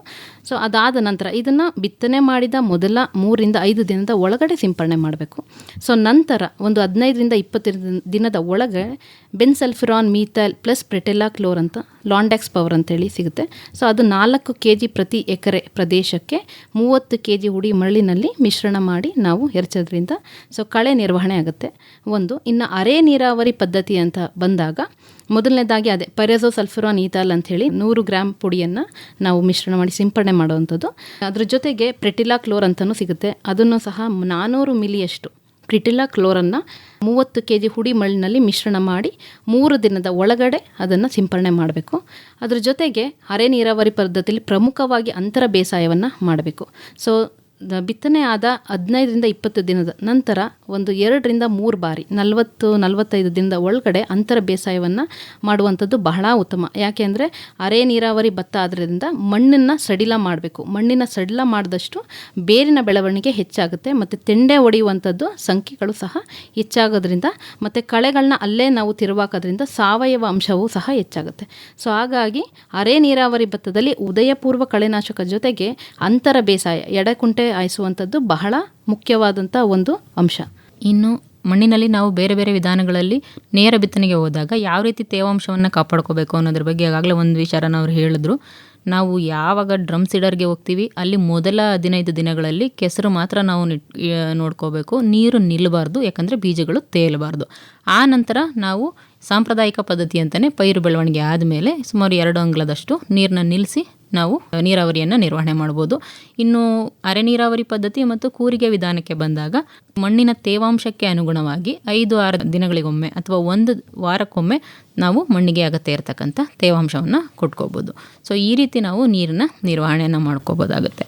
ಇನ್ನೊಂದು ಇಲ್ಲಿ ಏನು ವಿವಿಧ ರೀತಿಯ ಭತ್ತದ ಉತ್ಪಾದನೆ ಪದ್ಧತಿಗಳಲ್ಲಿ ಏನು ನಮಗೆ ಅನುಕೂಲ ಅಂತ ಅಂದರೆ ನೇರ ಬಿತ್ತನೆಯಲ್ಲಿ ಸಾಂಪ್ರದಾಯಿಕ ಪದ್ಧತಿಯಲ್ಲಿ ನಾವು ಎಕರೆಗೆ 25 kg ಬಿತ್ತನೆ ಬೀಜ ಅವಶ್ಯಕತೆ ಇದೆ ಅಂತ ಹೇಳ್ತೀವಿ. ಸೊ ಆದರೆ ಇಲ್ಲಿ ನೇರ ಬಿತ್ತನೆಯಲ್ಲಿ ಅರೆ ನೀರಾವರಿ ಪದ್ಧತಿಯಲ್ಲಿ ಕೇವಲ 3 kg ಪ್ರತಿ ಎಕರೆ ಪ್ರದೇಶಕ್ಕೆ ಬಿತ್ತನೆ ಬೀಜ ಅವಶ್ಯಕತೆ ಇರುತ್ತೆ. ಇನ್ನು ಡ್ರಮ್ ಸೀಡರ್ ಅಂತ ಹೋದಾಗ ಒಂದು 20 ರಿಂದ 25 kg ಪ್ರತಿ ಎಕರೆ ಪ್ರದೇಶಕ್ಕೆ ನಮಗೆ ಬಿತ್ತನೆ ಬೀಜ ಅವಶ್ಯಕತೆ ಇರೋದ್ರಿಂದ ಸೊ ಇಲ್ಲಿ ಏನಂದರೆ ಬಿತ್ತನೆ ಬೀಜವನ್ನು ಉಳಿತಾಯ ಮಾಡ್ಬೋದು. ಇನ್ನೊಂದು ಕೂಲಿ ಕಾರ್ಮಿಕರ ಒಂದು ಅಭಾವವನ್ನು ನೀಗಿಸ್ಬೋದು. ಸೊ ಅದೇ ರೀತಿ ನೀರನ್ನು ಸಹ ನಾವು ಉಳಿತಾಯವನ್ನು ಮಾಡೋದು. 35% 40% ನೀರನ್ನು ಉಳಿತಾಯ ಮಾಡ್ಬೋದು. ಯಾಕೆ ಅಂತ ಹೇಳಿದ್ರೆ ಸಾಂಪ್ರದಾಯಿಕ ಪದ್ಧತಿಯಲ್ಲಿ ಭೂಮಿಯನ್ನು ಸಿದ್ಧತೆ ಮಾಡೋದ್ರಿಂದ ಹಿಡಿದು ಒಟ್ಲು ಪಾತಿ ಮಾಡೋದ್ರಿಂದ ಸಸಿ ಮಡಿಯನ್ನು ತಯಾರಿಸಲಿಕ್ಕೆ ಹಿಡಿದು ಅದು ಹೆಚ್ಚಾಗಿ ನೀರನ್ನು ಬೇಡುವಂಥ ಒಂದು ಪದ್ಧತಿ. ಸೊ ಅದಕ್ಕೆ ಹೋಲಿಕೆ ಮಾಡಿದಾಗ ಇಲ್ಲಿ 40% ನೀರನ್ನು ನಾವು ಉಳಿತಾಯ ಮಾಡ್ಬೋದು. ಸೊ ಹಾಗಾಗಿ ಎಲ್ಲೆಲ್ಲಿ ನೀರಿನ ಅಭಾವವಿರುತ್ತೋ, ಎಲ್ಲಿ ಕೂಲಿ ಕಾರ್ಮಿಕರ ಅಭಾವವಿರುತ್ತೋ ಮತ್ತು ಎಲ್ಲಿ ಖರ್ಚನ್ನು ನಾವು ಕಡಿಮೆ ಮಾಡ್ಕೋಬೋದು, ಸೊ ಅಂಥ ಕಡೆ ಏನು ರಾಗಿ, ಜೋಳ, ಗೋಧಿಯನ್ನು ಬೆಳಿತೀವಿ, ಸೊ ಒಣ ಬೇಸಾಯ ಪದ್ಧತಿಯಲ್ಲಿ ಅಂಥ ಕಡೆ ನೇರ ಬಿತ್ತನೆಯನ್ನು ನಾವು ಮಾಡಿಕೊಂಡ್ರೆ ಬಹಳ ಒಂದು ಉತ್ತಮ. ಸಾಂಪ್ರದಾಯಿಕ ಪದ್ಧತಿಯಲ್ಲಿ ಬರೀ ನಾಟಿ ಮಾಡೋದ್ರ ಮುಖಾಂತರ ಮಾತ್ರ ನಾವು ಭತ್ತ ಬೆಳಿಬೋದು ಅಂತಕ್ಕಂಥ ಒಂದು ಏನು ನಮ್ಮ ಒಂದು ಸಾಂಪ್ರದಾಯಿಕ ಜ್ಞಾನ ಇದೆ, ಅದಕ್ಕೆ ಹೋಲಿಸಿದಾಗ ಭತ್ತವನ್ನು ಕೂಡ ಕಡಿಮೆ ನೀರಿನಲ್ಲಿ ಇತರ ಬೆಳೆಗಳ ರೀತಿಯಲ್ಲೇ ನಾವು ನೇರವಾಗಿ ಬಿತ್ತನೆ ಮಾಡಿ ಅಂತರ ಬೇಸಾಯ ಮಾಡಿ ಬೇರೆ ಬೆಳೆಗಳನ್ನ ಹೆಂಗೆ ಬೆಳಿತೀವೋ ಅದೇ ರೀತಿಯಲ್ಲಿ ಭತ್ತವನ್ನು ಬೆಳಿಬೋದು ಅನ್ನೋದು ನಮ್ಮ ಒಂದು ನೇರ ಬಿತ್ತನೆಯ ಮುಖ್ಯ ಸಂದೇಶ. ಸೊ ಈ ಮುಖಾಂತರ ನಮಗೆ ಈ ಪ್ರಸ್ತುತ ಸನ್ನಿವೇಶ ಏನಿದೆ, ಮಳೆ ನೀರಿನ ಕೊರತೆ ಆಗಿರ್ಬೋದು ಅಥವಾ ಕಾಲುವೆ ನೀರು ಬಂದಾಗ ಕೆಲವೊಂದು ಬಾರಿ ಕೊನೆ ಭಾಗದಲ್ಲಿರ್ತಕ್ಕಂಥ ರೈತರಿಗೆ ನೀರು ತಲುಪ್ತಕ್ಕಂಥದ್ದು ಭಾಳ ನಿಧಾನ ಆಗುತ್ತೆ. ಆ ಟೈಮಲ್ಲಿ ಅವರು ನರ್ಸರಿ ಮಾಡಿಕೊಂಡು ಪೈರು ಬೆಳೆಸ್ಕೊಂಡು ನಾಟಿಗೆ ಹೋಗ್ಬೇಕು ಅಂದಾಗ ಅವರಿಗೆ ಆ ಒಂದು ಸೀಸನ್ನು ಬೆಳೆಗೆ ಬೇಕಾಗಿರ್ತಕ್ಕಂಥ ಪ್ರಮುಖ ಒಂದು ಕಾಲ ಅಂತ ಏನು ಕರಿತೀವಿ ಅದು ಮುಗ್ದೋಗ್ಬಿಡುತ್ತೆ. ಅಂಥ ಸಂದರ್ಭದಲ್ಲಿ ತಡವಾದ ಬಿತ್ತನೆ, ತಡವಾದ ನಾಟಿ ಕೂಡ ಇಳುವರಿ ನಷ್ಟಕ್ಕೆ ಕಾರಣ ಆಗುತ್ತೆ. ಜೊತೆಗೆ ಏನು ಒಂದು ಎಕರೆಗೆ ನಮಗೆ ಇವತ್ತಿನ ದಿನಗಳಲ್ಲಿ ನಾವು ಸಸಿ ಮಡಿ ಮಾಡಬೇಕು ಅಂತ ಹೇಳಿದ್ರೆ 6,000ದಿಂದ 7,000ವರೆಗೆ ನರ್ಸರಿ ಮಾಡೋದ್ರಿಂದ ಹಿಡಿದು ನಾಟಿ ಮಾಡೋವರೆಗೂ ಖರ್ಚಾಗುತ್ತೆ. ಅದೇ ನಾವು ಬರೀ ಒಂದು ಡ್ರಮ್ ಸೀಡರ್ನಿಂದ ಅಥವಾ ಕೂರಿಗೆ ಉಪಯೋಗಿಸಿ ನಾವು ಬಿತ್ತನೆ ಮಾಡಿದ್ರೆ 1 ಎಕರೆ ಪ್ರದೇಶವನ್ನು ಒಬ್ಬರು ಆರಾಮಾಗಿ ಒಬ್ಬ ರೈತನೇ ಮಾಡ್ಕೋಬೋದು. ಸೊ ಈ ರೀತಿ ಎಲ್ಲ ಅನುಕೂಲಗಳಿರೋದ್ರಿಂದ ಪ್ರಸ್ತುತ ಸನ್ನಿವೇಶಗಳಿಗೆ ನೇರ ಬಿತ್ತನೆಗೂ ಕೂಡ ನಮ್ಮ ರೈತರು ಹೊಂದ್ಕೊಳ್ತಕ್ಕಂಥದ್ದು ಭಾಳ ಅನುಕೂಲ ಆಗುತ್ತೆ ಅನ್ನೋದು ಈ ಒಂದು ಸಂದರ್ಭದಲ್ಲಿ ನಾವು ಹೇಳಲಿಕ್ಕೆ ಬಯಸ್ತೀವಿ. ಇನ್ನು ನಮ್ಮ ಭತ್ತದ ಬೆಳೆಯ ನಿರ್ವಹಣೆಗೆ ಬಂದರೆ ಮುಖ್ಯವಾಗಿ ಕೀಟ ಮತ್ತು ರೋಗಗಳನ್ನು ನಾವು ನಿರ್ವಹಣೆ ಮಾಡ್ಕೋಬೇಕಾಗುತ್ತೆ. ಸಾಮಾನ್ಯವಾಗಿ ಮೊದಲನೇದಾಗಿ ನಾವು ನೋಡ್ತಕ್ಕಂಥದ್ದು ಭತ್ತ ಬೆಳೀತಕ್ಕಂಥ ಪ್ರದೇಶಗಳಲ್ಲಿ ಹೆಚ್ಚಿನದಾಗಿ ಕಂಡುಬರ್ತಕ್ಕಂಥದ್ದು ಹಳದಿ ಕಾಂಡ ಕೊರಕ, ಕಂದು ಜಿಗಿ ಹುಳು ಮತ್ತು ಗರಿ ಮಡಚುವ ಹುಳುಗಳು ಮತ್ತು ಗರಿಗಳನ್ನು ಕೆರೆದು ತಿಂತಕ್ಕಂಥ ಅಂದರೆ ಬಿಳಿ ಗರಿ ಕಾಣಿಸ್ಕೊಳ್ತಕ್ಕಂಥ ಹುಳುಗಳು. ಸೊ ಈ ಒಂದು ಕೀಟಗಳ ನಿರ್ವಹಣೆನ ಮುಖ್ಯವಾಗಿ ನಾವು ಮಾಡ್ಕೋಬೇಕಾಗುತ್ತೆ. ಹೆಚ್ಚಿನ ಭತ್ತ ಬೆಳೀತಕ್ಕಂಥ ಪ್ರದೇಶಗಳಲ್ಲಿ ಸಾಮಾನ್ಯವಾಗಿ ಕಂಡುಬರ್ತಕ್ಕಂಥ ಕೀಟದ ಬಾಧೆ ಇವಾಗಿರುತ್ತೆ. ಮುಖ್ಯವಾಗಿ ನಾವು ಹಳದಿ ಕಾಂಡ ಕೊರತವನ್ನು ನಿರ್ವಹಣೆ ಮಾಡ್ಕೊಳ್ಳೋದಕ್ಕೆ ನಮ್ಮಲ್ಲಿ ರಾಸಾಯನಿಕ ವಿಧಾನದಲ್ಲಿ ಕ್ಲೋರೋಫೈರಿಫಾಸ್ ನಾವು 2 ml 1 ಲೀಟ್ರಿಗೆ ಸಿಂಪರಣೆಗೆ ಹೋಗ್ಬೋದು. ಅಥವಾ ಫ್ಲೂಬೆಂಡಿಯಮೈಡ್ ಅಂತ ಸಿಗುತ್ತೆ. ಸೊ ಇದು ಒಂದು ವೆಟ್ಟಬಲ್ ಗ್ರ್ಯಾನ್ಯುಲ್ ಫಾರ್ಮಲ್ಲಿರುತ್ತೆ. ಇದನ್ನು ನಾವು 0.2 ಗ್ರಾಮ್ನಷ್ಟು 1 ಲೀಟ್ರಿಗೆ ಹಾಕಿ ಸಿಂಪರಣೆಯನ್ನು ಮಾಡ್ಬೋದು. ಅದೇ ರೀತಿ ಕ್ಲೋರಾಂಟ್ರನಲ್ಲಿ ಅಂತ ಬರುತ್ತೆ, ಅದು ಕೂಡ 1 ಎಕರೆಗೆ 0.4 ಪ್ರಮಾಣದಲ್ಲಿ ಸಿಂಪರಣೆಯನ್ನು ಮಾಡ್ಬೋದು. ಇನ್ನು ಕಂದು ಜಿಗಿ ಹುಳು ಅಂತ ಬಂದರೆ ಸಾಮಾನ್ಯವಾಗಿ ಇದು ತೆಂಡೆ ಹೊಡಿತಕ್ಕಂಥ ಹಂತದಲ್ಲಿ ಭಾಳಷ್ಟು ಇದರ ಒಂದು ಇನ್ಫೆಸ್ಟೇಷನ್ನು ಹೆಚ್ಚಾಗಿ ಕಾಣಿಸ್ಕೊಳ್ಳುತ್ತೆ. ಆ ಸಂದರ್ಭದಲ್ಲಿ ಮುಖ್ಯವಾಗಿ ನಾವು ಒಂದು ಪ್ರಿಕಾಷನರಿಯಾಗಿ ಕ್ಲೋರೋಫೈರಿಫಾಸನ್ನು ಸಿಂಪರಣೆ ಮಾಡ್ಕೋಬೋದು. ಆ ನಂತರ ಮತ್ತು ಅದರ ಒಂದು ಬಾಧೆ ಹೆಚ್ಚಾಗಿ ಕಂಡು ಬಂದರೆ ಇಮ್ಡಾಕ್ಲೋಪ್ರಿಡ್ ಸಿಂಪರಣೆಗೆ ನಾವು ಹೋಗ್ಬೋದು. ಇಮ್ಡಾಕ್ಲೋಪ್ರಿಡ್ ಆದರೆ 0.5 ml 1 ಲೀಟ್ರ್ ನೀರಿಗೆ ಹಾಕಿ ಸಿಂಪರಣೆಯನ್ನು ಮಾಡಬೇಕಾಗುತ್ತೆ. ಇನ್ನು ಗರಿ ಮಡಚ್ತಕ್ಕಂಥ ಹುಳು ಅಥವಾ ಗರಿಯನ್ನು ಕೆರೆದು ತಿಂತಕ್ಕಂಥ ಅಂದರೆ ಏನು ಹಸಿರು ಭಾಗ ಇರುತ್ತೆ ಅದನ್ನೆಲ್ಲ ಕೆರೆದು ತಿನ್ನೋದ್ರಿಂದ ನಮಗೆ ಇಡೀ ಜಮೀನು ಪೂರ್ತಿ ಬಿಳಿ ಗರಿಯ ರೀತಿಯಲ್ಲಿ ಕಾಣಿಸ್ಕೊಳ್ಳುತ್ತೆ. ಆ ಒಂದು ಕೀಟದ ಬಾಧೆಗೂ ಸಹ ನಾವು ಫ್ಲೂಬೆಂಡಿಯಮೈಡ್ನ ಸಿಂಪರಣೆಗೆ ಹೋಗ್ಬೋದು. ಈ ಮೊದಲೇ ಹೇಳಿದಂತೆ 0.2 ಗ್ರಾಮ್ 1 ಲೀಟರ್ ನೀರಿಗೆ. ಸೊ ಈ ರೀತಿ ಮುಖ್ಯವಾಗಿ ನಾವು ಆ ಒಂದು ಕೀಟದ ಬಾಧೆಗೆ ಅದರ ಚಿಹ್ನೆಗಳು ಏನು ನಮಗೆ ಕಾಣಿಸುತ್ತೆ ಮತ್ತು ಅದರ ತೀವ್ರತೆ ಹೇಗಿದೆ ಅನ್ನೋದರ ಆಧಾರದ ಮೇಲೆ ನಾವು ಶಿಫಾರಸು ಮಾಡಿದಂತಹ ರಾಸಾಯನಿಕಗಳ ಕೀಟನಾಶಕಗಳನ್ನು ಬಳಕೆ ಮಾಡಿಕೊಂಡು ನಾವು ಕೀಟಗಳನ್ನು ನಿರ್ವಹಣೆ ಮಾಡ್ಕೋಬೋದು. ಇನ್ನು ಭತ್ತದಲ್ಲಿ ಹರಡ್ತಕ್ಕಂಥ ಮುಖ್ಯ ರೋಗಗಳನ್ನು ಕೂಡ ನಾವು ನಿರ್ವಹಣೆ ಮಾಡಬೇಕಾಗುತ್ತೆ. ನಮ್ಮಲ್ಲಿ ಹೆಚ್ಚಿನದಾಗಿ ಎಲ್ಲೆಲ್ಲಿ ಭತ್ತ ಬೆಳೀತಕ್ಕಂಥ ಪ್ರದೇಶ ಇದೆಯೋ ಆ ಎಲ್ಲ ಪ್ರದೇಶಗಳಲ್ಲಿ ಸಾಮಾನ್ಯವಾಗಿ ಬೆಂಕಿ ರೋಗದ ಬಾಧೆ ಕಂಡುಬರ್ತಕ್ಕಂಥದ್ದನ್ನು ನಾವು ನೋಡ್ಬೋದು. ಆ ಬೆಂಕಿ ರೋಗ ಅಥವಾ ಕಂದು ಚುಕ್ಕೆ ರೋಗ, ಈ ರೋಗಗಳು ಬಂದಾಗ ನಾವು ಮುಖ್ಯವಾಗಿ ಬೀಜದ ಉಪಚಾರ ಮಾಡೋದ್ರ ಹಂತದಿಂದನೇ ಅದನ್ನು ನಿರ್ವಹಣೆ ಮಾಡೋದನ್ನು ಅಭ್ಯಾಸ ಮಾಡ್ಕೋಬೇಕಾಗುತ್ತೆ. ಯಾಕಂದರೆ ಬೆಂಕಿ ರೋಗ ಕಂಡು ಬಂದ ನಂತರ ಸಿಂಪರಣೆಗೆ ಹೋದಾಗ ಅದರ ನಿಯಂತ್ರಣದಲ್ಲಿ ಸ್ವಲ್ಪ ವ್ಯತ್ಯಾಸ ಆಗ್ಬೋದು, ಯಾಕಂದರೆ ಅದರ ಸಿವಿಯಾರಿಟಿ ಆಧಾರದ ಮೇಲೆ. ಹಾಗಾಗಿ ಮುಖ್ಯವಾಗಿ ನಾವು ಯಾವುದೇ ಒಂದು ಭತ್ತವನ್ನು ಬಿತ್ತನೆ ಮಾಡ್ತಕ್ಕಂಥ ಸಂದರ್ಭದಲ್ಲಿ ಬೆಂಕಿ ರೋಗಕ್ಕೆ ಬೀಜೋಪಚಾರವನ್ನು ಮಾಡೋದ್ರ ಮುಖಾಂತರ ಅದರ ತೀವ್ರತೆಯನ್ನು ನಾವು ಕಡಿಮೆ ಮಾಡ್ಬೋದು. 1 ಎಕರೆ ಬೀಜಕ್ಕೆ 100 ಗ್ರಾಮ್ ಕಾರ್ಬನ್ ಡೈಸಿಮನ್ ಅಥವಾ 1 kg ಬೀಜಕ್ಕೆ 4 ಗ್ರಾಮ್ನಂತೆ ನಾವು ಕಾರ್ಬನ್ ಡೈಸಿಮನ್ನು ಹಾಕಿ ಬೀಜೋಪಚಾರವನ್ನು ಮಾಡ್ಬೋದು. ಅದೇ ರೀತಿ ಟ್ರೈಸೈಕ್ಲೋಸೋಲ್ 75 WP ಅಂತಕ್ಕಂಥ ಒಂದು ಶಿಲೀಂಧ್ರನಾಶಕ ಸಿಗುತ್ತೆ. ಅದನ್ನು ಕೂಡ ನಾವು 1 kg ಬೀಜಕ್ಕೆ 3 ಗ್ರಾಮ್ನಂತೆ ಬೀಜೋಪಚಾರವನ್ನು ಮಾಡ್ಬೋದು. ನಂತರದ ದಿನಗಳಲ್ಲಿ ನಮಗೆ ಈ ಒಂದು ಬೆಂಕಿ ರೋಗದ ಬಾಧೆ ಅಥವಾ ಕಂದು ಚುಕ್ಕೆ ರೋಗದ ಬಾಧೆ ಕಾಣಿಸ್ಕೊಂಡಂಥ ಸಂದರ್ಭದಲ್ಲಿ ಇದೇ ಶಿಲೀಂಧ್ರನಾಶಕಗಳ ಒಂದು ಸಿಂಪರಣೆಯನ್ನು ಕೂಡ ತಗೋಬೋದು. 10 ದಿನಗಳ ಹಂತದಲ್ಲಿ ಆರಂಭಿಕ ಹಂತದಲ್ಲಿ ನಮಗೆ ಅದರ ಒಂದು ಸಿಂಪ್ಟಮ್ಸ್ ಅಥವಾ ಅದರ ಚಿಹ್ನೆ ಏನು ಕಾಣಿಸ್ಕೊಳ್ಳುತ್ತೆ ಆ ಸಂದರ್ಭದಲ್ಲಿ ನಾವು 10 ರಿಂದ 15 ದಿನಗಳ ಅಂತರದಲ್ಲಿ 2 ಸಿಂಪರಣೆಯನ್ನು ತಗೊಂಡ್ರೆ ಅದರ ತೀವ್ರತೆಯನ್ನು ಕಡಿಮೆ ಮಾಡ್ಬೋದು. ಅದೇ ರೀತಿ ನಮಗೆ ಊದುಬತ್ತ ರೋಗ ಅಂತ ಹೇಳ್ತೀವಿ. ಅಂದರೆ ಎಲ್ಲ ತೆನೆ ಬರ್ತಕ್ಕಂಥ ಏನು ಭಾಗ ಇರುತ್ತೆ ಅದು ಒಂದು ಗಂಧದ ಕಡ್ಡಿ ರೀತಿಯಲ್ಲಿ ಕಾಣಿಸ್ಕೊಳ್ಳುತ್ತೆ. ತೆನೆ ಓಪನ್ ಆಗೋದಿಲ್ಲ, ಅಂದರೆ ಭತ್ತದ ಕಾಳುಗಳು ಏನು ಚದುರುವಿಕೆ ಮೂಲಕ ಅದರ ಇಡೀ ಗೊಂಚಲು ಕಾಣುತ್ತೆ, ಆ ರೀತಿ ಓಪನ್ ಆಗದಂತೆ ಕೂಡ್ಕೊಂಡಿರುತ್ತೆ. ಅದನ್ನು ನಾವು ಊದುಬತ್ತ ರೋಗ ಅಂತ ಕರಿತೀವಿ. ಇದು ಕೂಡ ಬೀಜದಿಂದ ಪ್ರಮುಖವಾಗಿ ಹರಡೋದ್ರಿಂದ ಬೀಜೋಪಚಾರವನ್ನು ಮಾಡ್ತಕ್ಕಂಥದ್ದು ಭಾಳ ಮುಖ್ಯ ಆಗಿರುತ್ತೆ. ಹಾಗಾಗಿ ಕಾರ್ಬನ್ ಡೈಸಿಮ್ ಮತ್ತು ಮ್ಯಾಂಕೋಸೆಬ್ ಸಂಯುಕ್ತ ಒಂದು ಶಿಲೀಂಧ್ರನಾಶಕ ಸಿಗುತ್ತೆ. ಅದನ್ನು ಕೂಡ ಪ್ರತಿ ಎಕರೆಗೆ ನಾವು 100 ಗ್ರಾಮ್ನಷ್ಟು ಅಥವಾ 1 kg ಬೀಜಕ್ಕೆ 4 ಗ್ರಾಮನ್ನು ಹಾಕಿ ಆರಂಭದಲ್ಲೇ ಬೀಜೋಪಚಾರವನ್ನು ಮಾಡಿ ಬಿತ್ತನೆಗೆ ಬಳಸೋದ್ರಿಂದ ಅದರ ತೀವ್ರತೆಯನ್ನು ಕೂಡ ಕಾಪಾಡ್ಕೋಬೋದು. ಜೊತೆಗೆ ಈ ಒಂದು ಮುಖ್ಯವಾಗಿ ಬೆಂಕಿ ರೋಗ ಇರ್ಬೋದು ಅಥವಾ ಊದುಬತ್ತ ರೋಗ ಇರ್ಬೋದು ಅಥವಾ ದುಂಡಾಣು ಅಂಗಮಾರಿ ರೋಗ ಅಂತ ಹೇಳ್ತೀವಿ, ಅದು ಕೂಡ ನಮಗೆ ಬ್ಯಾಕ್ಟೀರಿಯಾದಿಂದ ಕಂಡುಬರ್ತಕ್ಕಂಥ ರೋಗ ಆಗಿರುತ್ತೆ. ಅದಕ್ಕೆ ನಾವು ಕಾಪರ್ ಆಕ್ಸಿ ಕ್ಲೋರೈಡ್ ಅಂತಕ್ಕಂಥ ಒಂದು ಬ್ಯಾಕ್ಟೀರಿಯಾ ನಾಶಕ ಪ್ಲಸ್ ಶಿಲೀಂಧ್ರನಾಶಕ 2 ಆಗಿರುತ್ತೆ, ಅದು ಸಿಗುತ್ತೆ. ಅದನ್ನು ನಾವು 1 ರಿಂದ 2% ಸಿಂಪರಣೆಯನ್ನು ಮಾಡ್ಬೋದು. ಈ ಎಲ್ಲ ರೋಗಗಳು ಮುಖ್ಯವಾಗಿ ಭತ್ತ ಬೆಳೀತಕ್ಕಂಥ ಪ್ರದೇಶಗಳಲ್ಲಿ ಸಾಮಾನ್ಯವಾಗಿ ಕಂಡುಬರುತ್ತೆ. ಯಾಕಂದರೆ ನಮ್ಮಲ್ಲಿ ಪ್ರತಿ ವರ್ಷವೂ ಭತ್ತವನ್ನು ಪುನರಾವರ್ತಿತ ಬೆಳೆಯಾಗಿ ಬೆಳೆಯೋದ್ರಿಂದ ಎಲ್ಲೆಲ್ಲಿ ಈ ರೋಗಗಳ ತೀವ್ರತೆ ಹೆಚ್ಚಾಗಿರುತ್ತೋ ಅಂಥ ಸಂದರ್ಭಗಳಲ್ಲಿ ಬೆಳೆ ಪರಿವರ್ತನೆಯನ್ನು ಮಾಡ್ಕೊಳ್ತಕ್ಕಂಥದ್ದು ಭಾಳ ಮುಖ್ಯ ಆಗುತ್ತೆ. ಸೊ ಈ ರೀತಿ ಮಾಡೋದ್ರಿಂದ ನಾವು ಕೀಟ ಮತ್ತು ರೋಗಗಳ ನಿರ್ವಹಣೆಯನ್ನು ಮಾಡ್ಕೋಬೋದು. ಒಟ್ಟಾರೆಯಾಗಿ ಈ ಒಂದು ನೇರ ಬಿತ್ತನೆ ವಿಧಾನದಲ್ಲಿ ನಾವು ಈ ಒಂದು ಸಮಗ್ರ ಉತ್ಪಾದನಾ ತಾಂತ್ರಿಕತೆಯನ್ನು ಅನುಸರಿಸೋದ್ರಿಂದ ನಾವು ಏನು ಸಾಂಪ್ರದಾಯಿಕ ವಿಧಾನದಲ್ಲಿ ನಾಟಿ ಮಾಡಿ ಬೆಳೀತಕ್ಕಂಥ ಬೆಳೆಯಲ್ಲಿ ಇಳುವರಿಯನ್ನು ತೆಗಿಬೋದು, ಅದೇ ರೀತಿ ಉತ್ತಮವಾದಂಥ ಇಳುವರಿಯನ್ನು ನೇರ ಬಿತ್ತನೆಯ ಭತ್ತದಲ್ಲೂ ಕೂಡ ಪಡ್ಕೋಬೋದು ಅಂತ ಹೇಳಲಿಕ್ಕೆ ಬಯಸ್ತೇನೆ. ರೇಷ್ಮೆ ರಂಗ ರೇಷ್ಮೆ ಕೃಷಿ ತಾಂತ್ರಿಕತೆಗಳನ್ನು ಕುರಿತ ಬಾನುಲಿ ಸರಣಿ. ರೇಷ್ಮೆ ಕೃಷಿ ತರಲಿದೆ ಹೆಚ್ಚಿನ ಆರ್ಥಿಕತೆ, ಅದಕ್ಕಾಗಿ ಅಳವಡಿಸಿ ಆಧುನಿಕ ತಾಂತ್ರಿಕತೆ. ಪ್ರತಿ ಬುಧವಾರ ಸಂಜೆ 6:50 ಕೃಷಿ ರಂಗದಲ್ಲಿ ಬರಲಿದೆ ಬಾನುಲಿಯಲ್ಲಿ ರೇಷ್ಮೆ ಐಸಿರಿ. ನುರಿತ ವಿಜ್ಞಾನಿಗಳಿಂದ ತಾಂತ್ರಿಕ ಮಾಹಿತಿ, ರೈತರ ಅನುಭವದ ಮಾತು, ನೇರ ಫೋನ್ ಕಾರ್ಯಕ್ರಮಗಳು, ರೇಷ್ಮೆ ಕೃಷಿ ತರಬೇತಿ ಕಾರ್ಯಕ್ರಮಗಳು ಹಾಗೂ ಸರಣಿಯ ಉತ್ತಮ ಕೇಳುಗರಿಗೆ ಆಕರ್ಷಕ ಬಹುಮಾನ. ರೇಷ್ಮೆ ರಂಗ ಬಾನುಲಿ ಸರಣಿಯ ವಿಶೇಷ. ರೇಷ್ಮೆ ಕೃಷಿ ಬೆಳೆಯಲು ಹರುಷದಲ್ಲಿ ರೇಷ್ಮೆಯಲ್ಲಿ ಕಾಣಿರಿ ಐಸಿರಿ. ಆಲಿಸಿ, ಅನುಸರಿಸಿ. ಭಾಗ್ಯಲಕ್ಷ್ಮಿ ನೆಲೆಸಲು ಮನೆಯಲ್ಲಿ ಸಿರಿ ತರಲು ರೇಷ್ಮೆ ಕೃಷಿ ಬೆಳೆಯಿರಿ. ಪ್ರತಿ ಬುಧವಾರ ಸಂಜೆ 6:50 ಕೃಷಿ ರಂಗದಲ್ಲಿ ಮೂಡಿಬರುತ್ತಿದೆ ರೇಷ್ಮೆ ಕೃಷಿ ತಾಂತ್ರಿಕತೆಗಳನ್ನು ಕುರಿತ ಬಾನುಲಿ ಸರಣಿ ರೇಷ್ಮೆ ರಂಗ.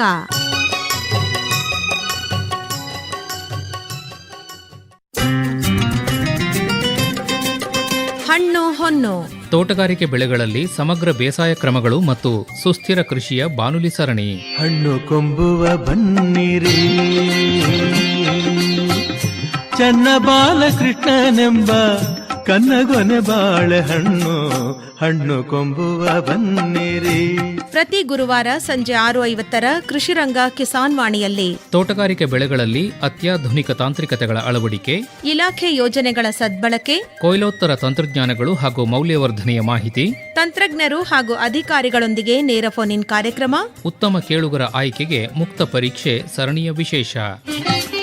ಸುತ್ತೇಳು ಲೋಕದಿ ಸುರರು ಬಿತ್ತಿದ ಹಣ್ಣು ನಿತ್ಯ ಮಾಧವನೆಂಬ ಅಚ್ಚ ಮಾವಿನ ಹಣ್ಣು ಹಣ್ಣು ಕೊಂಬುವ ಬನ್ನಿರಿ.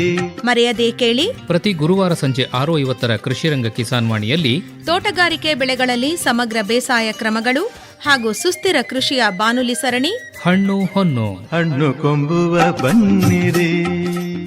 ಸೌಮ್ಯಲತಾ ಅವರೇ, ನೀರನ್ನು ಉಳಿತಾಯ ಮಾಡುವಂತಹ ವಿಧಾನದಲ್ಲಿ ಶ್ರೀ ಪದ್ಧತಿಯಲ್ಲಿ ಭತ್ತವನ್ನು ಬೆಳೆಯೋದು ಕೂಡ ಒಂದು ಅಂತ ಹೇಳಲಾಗುತ್ತೆ. ಹೌದು. ಅದರ ಬಗ್ಗೆ ಒಂದು ಸ್ವಲ್ಪ ಬೆಳಕು ಚೆಲ್ಲಬಹುದೇ? ಏನು, ಯಾವ ರೀತಿ ಮಾಡ್ಬೋದು, ಮತ್ತು ಅದರಲ್ಲಿ ಯಾಂತ್ರೀಕೃತ ಬೇಸಾಯ ಕೂಡ ಸಾಧ್ಯ ಇದೆ. ಅದರ ಬಗ್ಗೆ ಒಂದು ಸ್ವಲ್ಪ ವಿವರಗಳನ್ನು ನೀಡಿ. ಖಂಡಿತ ಸರ್. ಸಾಮಾನ್ಯವಾಗಿ ಸಾಂಪ್ರದಾಯಿಕ ಪದ್ಧತಿಯಲ್ಲಿ ನಾಟಿಯಿಂದ ಹಿಡಿದು ಕಟಾವಿಗೆ ಒಂದು 10-15 ದಿನ ಮುಂಚಿತವಾಗಿ 2 ಅಂಗಲದಷ್ಟು ನೀರನ್ನು ನಿಲ್ಲಿಸ್ತಾ ಬರ್ತೀವಿ. ಆದರೆ ಇಲ್ಲಿ ಶ್ರೀ ಪದ್ಧತಿಯಲ್ಲಿ ಅಂತ ಏನಂದರೆ ಅದರಲ್ಲಿ ಅದರದ್ದೇ ಆದಂಥ ಒಂದಷ್ಟು ನಿರ್ದಿಷ್ಟವಾದ ಪ್ರಿನ್ಸಿಪಲ್ ಅಂತ ಹೇಳ್ತೀವಿ. ಸೊ ಹಾಗಾಗಿ ಒಂದು ಎಳೆ ವಯಸ್ಸಿನ ಒಂದು 12ರಿಂದ 15 ದಿನದ ಎಳೆ ವಯಸ್ಸಿನ ಪೈರುಗಳನ್ನು ಒಂದೊಂದೇ ಪೈರನ್ನು ಮುಕ್ಕಾಲಡಿ ಅಂತರದಲ್ಲಿ, ಸಾಲಿನಿಂದ ಸಾಲಿಗೆ ಮತ್ತು ಒಂದು ಗಿಡದಿಂದ ಗಿಡಕ್ಕೆ ಮುಕ್ಕಾಲಡಿ ಅಂತರದಲ್ಲಿ ಎಳೆ ವಯಸ್ಸಿನ ಪೈರುಗಳನ್ನು ನಾಟಿ ಮಾಡೋದ್ರಿಂದ, ಅಂದರೆ ಚೌಕಾಕಾರದಲ್ಲಿ ನಾವು ನಾಟಿ ಮಾಡೋದ್ರಿಂದ, ಸೊ ಇಲ್ಲಿ ಏನಂದರೆ ಅಂತರ ಹೆಚ್ಚಾಗಿರೋದ್ರಿಂದ ತೆಂಡೆಗಳು ಒಡೆಯುವಂಥ ಸಂದರ್ಭಗಳು ಜಾಸ್ತಿ ಸಾಂಪ್ರದಾಯಿಕ ಹೋಲಿಕೆ ಮಾಡಿದಾಗ. ಸೊ ಅದು ಒಂದು. ಇನ್ನೊಂದು, ಸೊ ಇಲ್ಲಿ ಪೋಷಕಾಂಶ ನಿರ್ವಹಣೆ ಅಂತ ಬಂದಾಗ ನಾವು 75% ಪೋಷಕಾಂಶವನ್ನು ಸಾವಯವ ರೂಪದಲ್ಲಿ, ಅಂದರೆ ಹಸಿರೆಲೆ ಗೊಬ್ಬರವನ್ನು ತಿರುವಾಕುವಂಥದ್ದು ಇಡ್ಬೋದು. ಸೊ ಪ್ರತಿ ಎಕರೆಗೆ 2 ಟನ್ನಷ್ಟು ಹಸಿರೆಲೆ ಗೊಬ್ಬರವನ್ನು ನಾವು ಶಿಫಾರಸು ಮಾಡ್ತೀವಿ. ಸೊ ಅದ್ರ ಜೊತೆಗೆ ಹಸಿರೆಲೆ ಗೊಬ್ಬರವನ್ನಾದರೂ ಹಾಕ್ಬೋದು, ಅಥವಾ ಕೊಟ್ಟಿಗೆ ಗೊಬ್ಬರವನ್ನು 4 ಟನ್ನು ಪ್ರತಿ ಎಕರೆ ಪ್ರದೇಶಕ್ಕೆ ಶಿಫಾರಸು ಮಾಡ್ತೀವಿ. ಸೊ ಅದನ್ನು ಕೊಟ್ಟಿಗೆ ಗೊಬ್ಬರವನ್ನಾದರೂ ಸೇರಿಸ್ಬೋದು. ಅದ್ರ ಜೊತೆಗೆ 25 ಭಾಗದಷ್ಟು ಸಾರಜನಕ, ರಂಜಕ, ಪೊಟ್ಯಾಷ್ ಅನ್ನುವಂಥದ್ದನ್ನ ರಸಗೊಬ್ಬರ ರೂಪದಲ್ಲಿ ಆದರೂ ನಾವು ಅದನ್ನು ಕೊಡ್ಬೋದು. ಸೊ ಇಲ್ಲಿ ಏನಂದರೆ ಪೋಷಕಾಂಶಗಳನ್ನು ನಾವು ಪೋಲಾಗದೇ ಇರೋ ರೀತಿ ನೀರನ್ನು ಸರಾಸರಿಯಾಗಿ ನಾಟಿ ಮಾಡೋದ್ರಿಂದ ಹಿಡಿದು ಕಟಾವವರೆಗೂ 2 ಅಂಗಲ ನೀರನ್ನು ನಾವು ನಿಲ್ಲಿಸಲ್ಲ. ಯಾವಾಗ ನಾವು ನೀರು ಕಟ್ತೀವಿ ಅಂದರೆ, ಸೊ ಯಾವಾಗ ಭೂಮಿ ಬಿರುಕು ಸಣ್ಣದಾಗಿ ಎಳೆ ಗೆರೆ ಕಾಣಿಸ್ಕೊಳ್ಳುತ್ತೋ ಅಂಥ ಟೈಮ್ನಲ್ಲಿ ನಾವು ನೀರನ್ನು ಹಾಯಿಸ್ಬೇಕಾಗುತ್ತೆ. ಶ್ರೀ ಪದ್ಧತಿಯಲ್ಲಿ ಅದನ್ನು ಇಂಟರ್ಮಿಟೆಂಟ್ ವೆಟ್ಟಿಂಗ್ ಆ್ಯಂಡ್ ಡ್ರೈಯಿಂಗ್ ಅಂತ ಕರಿತೀವಿ. ಅಂದರೆ ಭೂಮಿಯನ್ನು ಆರಿಸಿ ನೀರು, ಅಂದರೆ ಒಣಗಿಸಿ ನೀರನ್ನು ಕೊಡುವಂಥದ್ದು. ಅಂಥ ಸಂದರ್ಭದಲ್ಲಿ ಏನಾಗುತ್ತೆ, ಭೂಮಿನ ಆರಿಸಿ ಮತ್ತು ತೇವಾಂಶವನ್ನು ಮಾಡಿದಾಗ ತೆಂಡೆ ಹೊಡೆಯುವಂಥದ್ದು ಜಾಸ್ತಿ. ಸೊ ಇನ್ನೊಂದು, ಕಳೆ ನಿರ್ವಹಣೆ. ಸಾಮಾನ್ಯವಾಗಿ ನಾವು ಸಾಂಪ್ರದಾಯಿಕ ಪದ್ಧತಿಯಲ್ಲಿ ಕಳೆನಾಶಕಗಳನ್ನ ಬಳಸುವಂಥದ್ದು, ಅದ್ರ ಜೊತೆಗೆ ಕೈ ಕಳೆ ತೆಗೆಯುವಂಥದ್ದು ಇದೆ. ಬಟ್ ಇಲ್ಲಿ ಶ್ರೀ ಪದ್ಧತಿಯಲ್ಲಿ ಏನಾಗುತ್ತೆ ಅಂತ ಅಂದರೆ, ಸೊ ಇಲ್ಲೂ ಸಹ ಕಳೆನಾಶಕವನ್ನು ನಾವು ಬಳಸ್ತೀವಿ.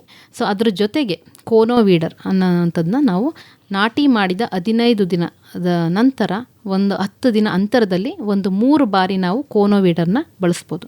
ಸೊ ಕೋನೋವೀಡರ್ ಬಳಸೋದ್ರಿಂದ ಏನು ಉಪಯೋಗ ಅಂತ ಅಂದರೆ, ಸಾಲಿನಿಂದ ಸಾಲಿಗೆ ಕೋನೋವೀಡರ್ ಬಳಸೋದ್ರಿಂದ ಮಣ್ಣಿನಲ್ಲಿ ಸಡಿಲಾಗುತ್ತೆ. ಒಂದು, ತೆಂಡೆಗಳು ಒಡೆಯುವಂಥ ಸಾಧ್ಯತೆ ಹೆಚ್ಚಾಗಿರುತ್ತೆ. ಬೇರಿನ ವಲಯದಲ್ಲಿ ಗಾಳಿ ಆಡೋದ್ರಿಂದ ಬೇರು ತುಂಬ ಆಳವಾಗಿ ಹೋಗಿ ಪೋಷಕಾಂಶಗಳನ್ನ ಹೀರಲಿಕ್ಕೆ ಬಹಳ ಅನುಕೂಲ ಆಗುತ್ತೆ. ಸೊ ಹಾಗಾಗಿ ಶ್ರೀ ಪದ್ಧತಿಯಲ್ಲಿ ಕಳೆ ನಿರ್ವಹಣೆ ಅಂತ ಬಂದಾಗ ನಾವು ಒಂದು ಉದಯೋತ್ತರ ಕಳೆನಾಶಕ ಅಂತ ಏನು ಕರಿತೀವಿ, ಬೆನ್ಸಲ್ಫುರಾನ್ ಮೀಥಲ್ ಪ್ಲಸ್ ಬೆಟಿಲಾಕ್ಲೋರ್ ಅಂತ ಹೇಳಿದೆ, ಲಾಂಡ್ಯಾಕ್ಸ್ ಪರ್ವರ್ ಅಂಥೇಳಿ 4 kg ಪ್ರತಿ ಎಕರೆ ಪ್ರದೇಶಕ್ಕೆ 30 kg ಹುಡಿ ಮರಳಿನಲ್ಲಿ ನಾಟಿ ಮಾಡಿದ 3 ದಿನದ ಒಳಗೆ ಅದನ್ನು ಎರಚಬೇಕು. ಸೊ ಅದು ತದನಂತರ 15 ದಿನ ನಂತರ ನಾವು ಕೋನೋವೀಡರ್ ಅನ್ನು ಬಳಸಿ 3 ಬಾರಿ ಅದನ್ನು ಕಳೆಗಳನ್ನು ನಿರ್ವಹಣೆ ಮಾಡುವಂಥದ್ದು.